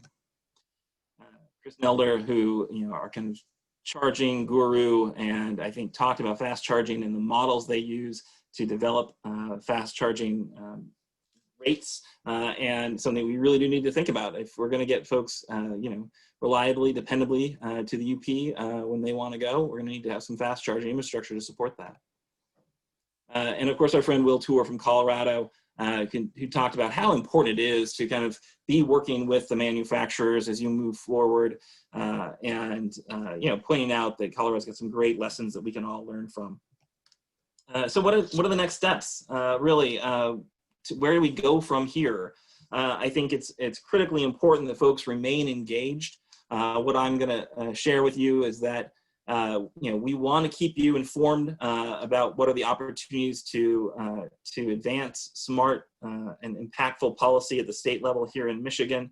We're going to go ahead and email you out a link that'll include the video from today, except for the fishbowl, and the presentations, which, because of our very tight timeline, a number of our presenters kind of had to rush through, or apologies to Dr. Brown, or our technological difficulties on our side kept you from seeing them. So they will be on the website, as well as any of your colleagues that wanted to be here but missed out on the opportunity. You can share with them that video. And see the conversation, because I think the conversation is important, but it has to be heading us somewhere. We want this to be, like I said, a boot camp. You don't do a boot camp if you're just going to head home and kind of check out. This has got to be an army that moves forward to advance these policies that we all agree are critically important. You know, lead or lose it, I think, is where Michigan is right now, and it's an existential threat that we all want to make sure that we meet the needs for. So thank you all for joining us. Thank you for spending so much of your time with us today. And you've seen you know, email addresses from me. I think you've probably gotten 3 emails from me in the lead up to this event. Feel free to use that and reply back and let us know. But in the email, we'll be sending it out to follow up. You will get a survey, so please do let us know, you know, kind of what you thought of the boot camp and opportunities to elevate, you know, the most impactful pieces, things that maybe we could add, and don't hesitate to offer a testimonial about how important this time together on Zoom was. So thank you very much, and I kept you 2 minutes long, and I apologize, but I do want to wish you all a very good afternoon.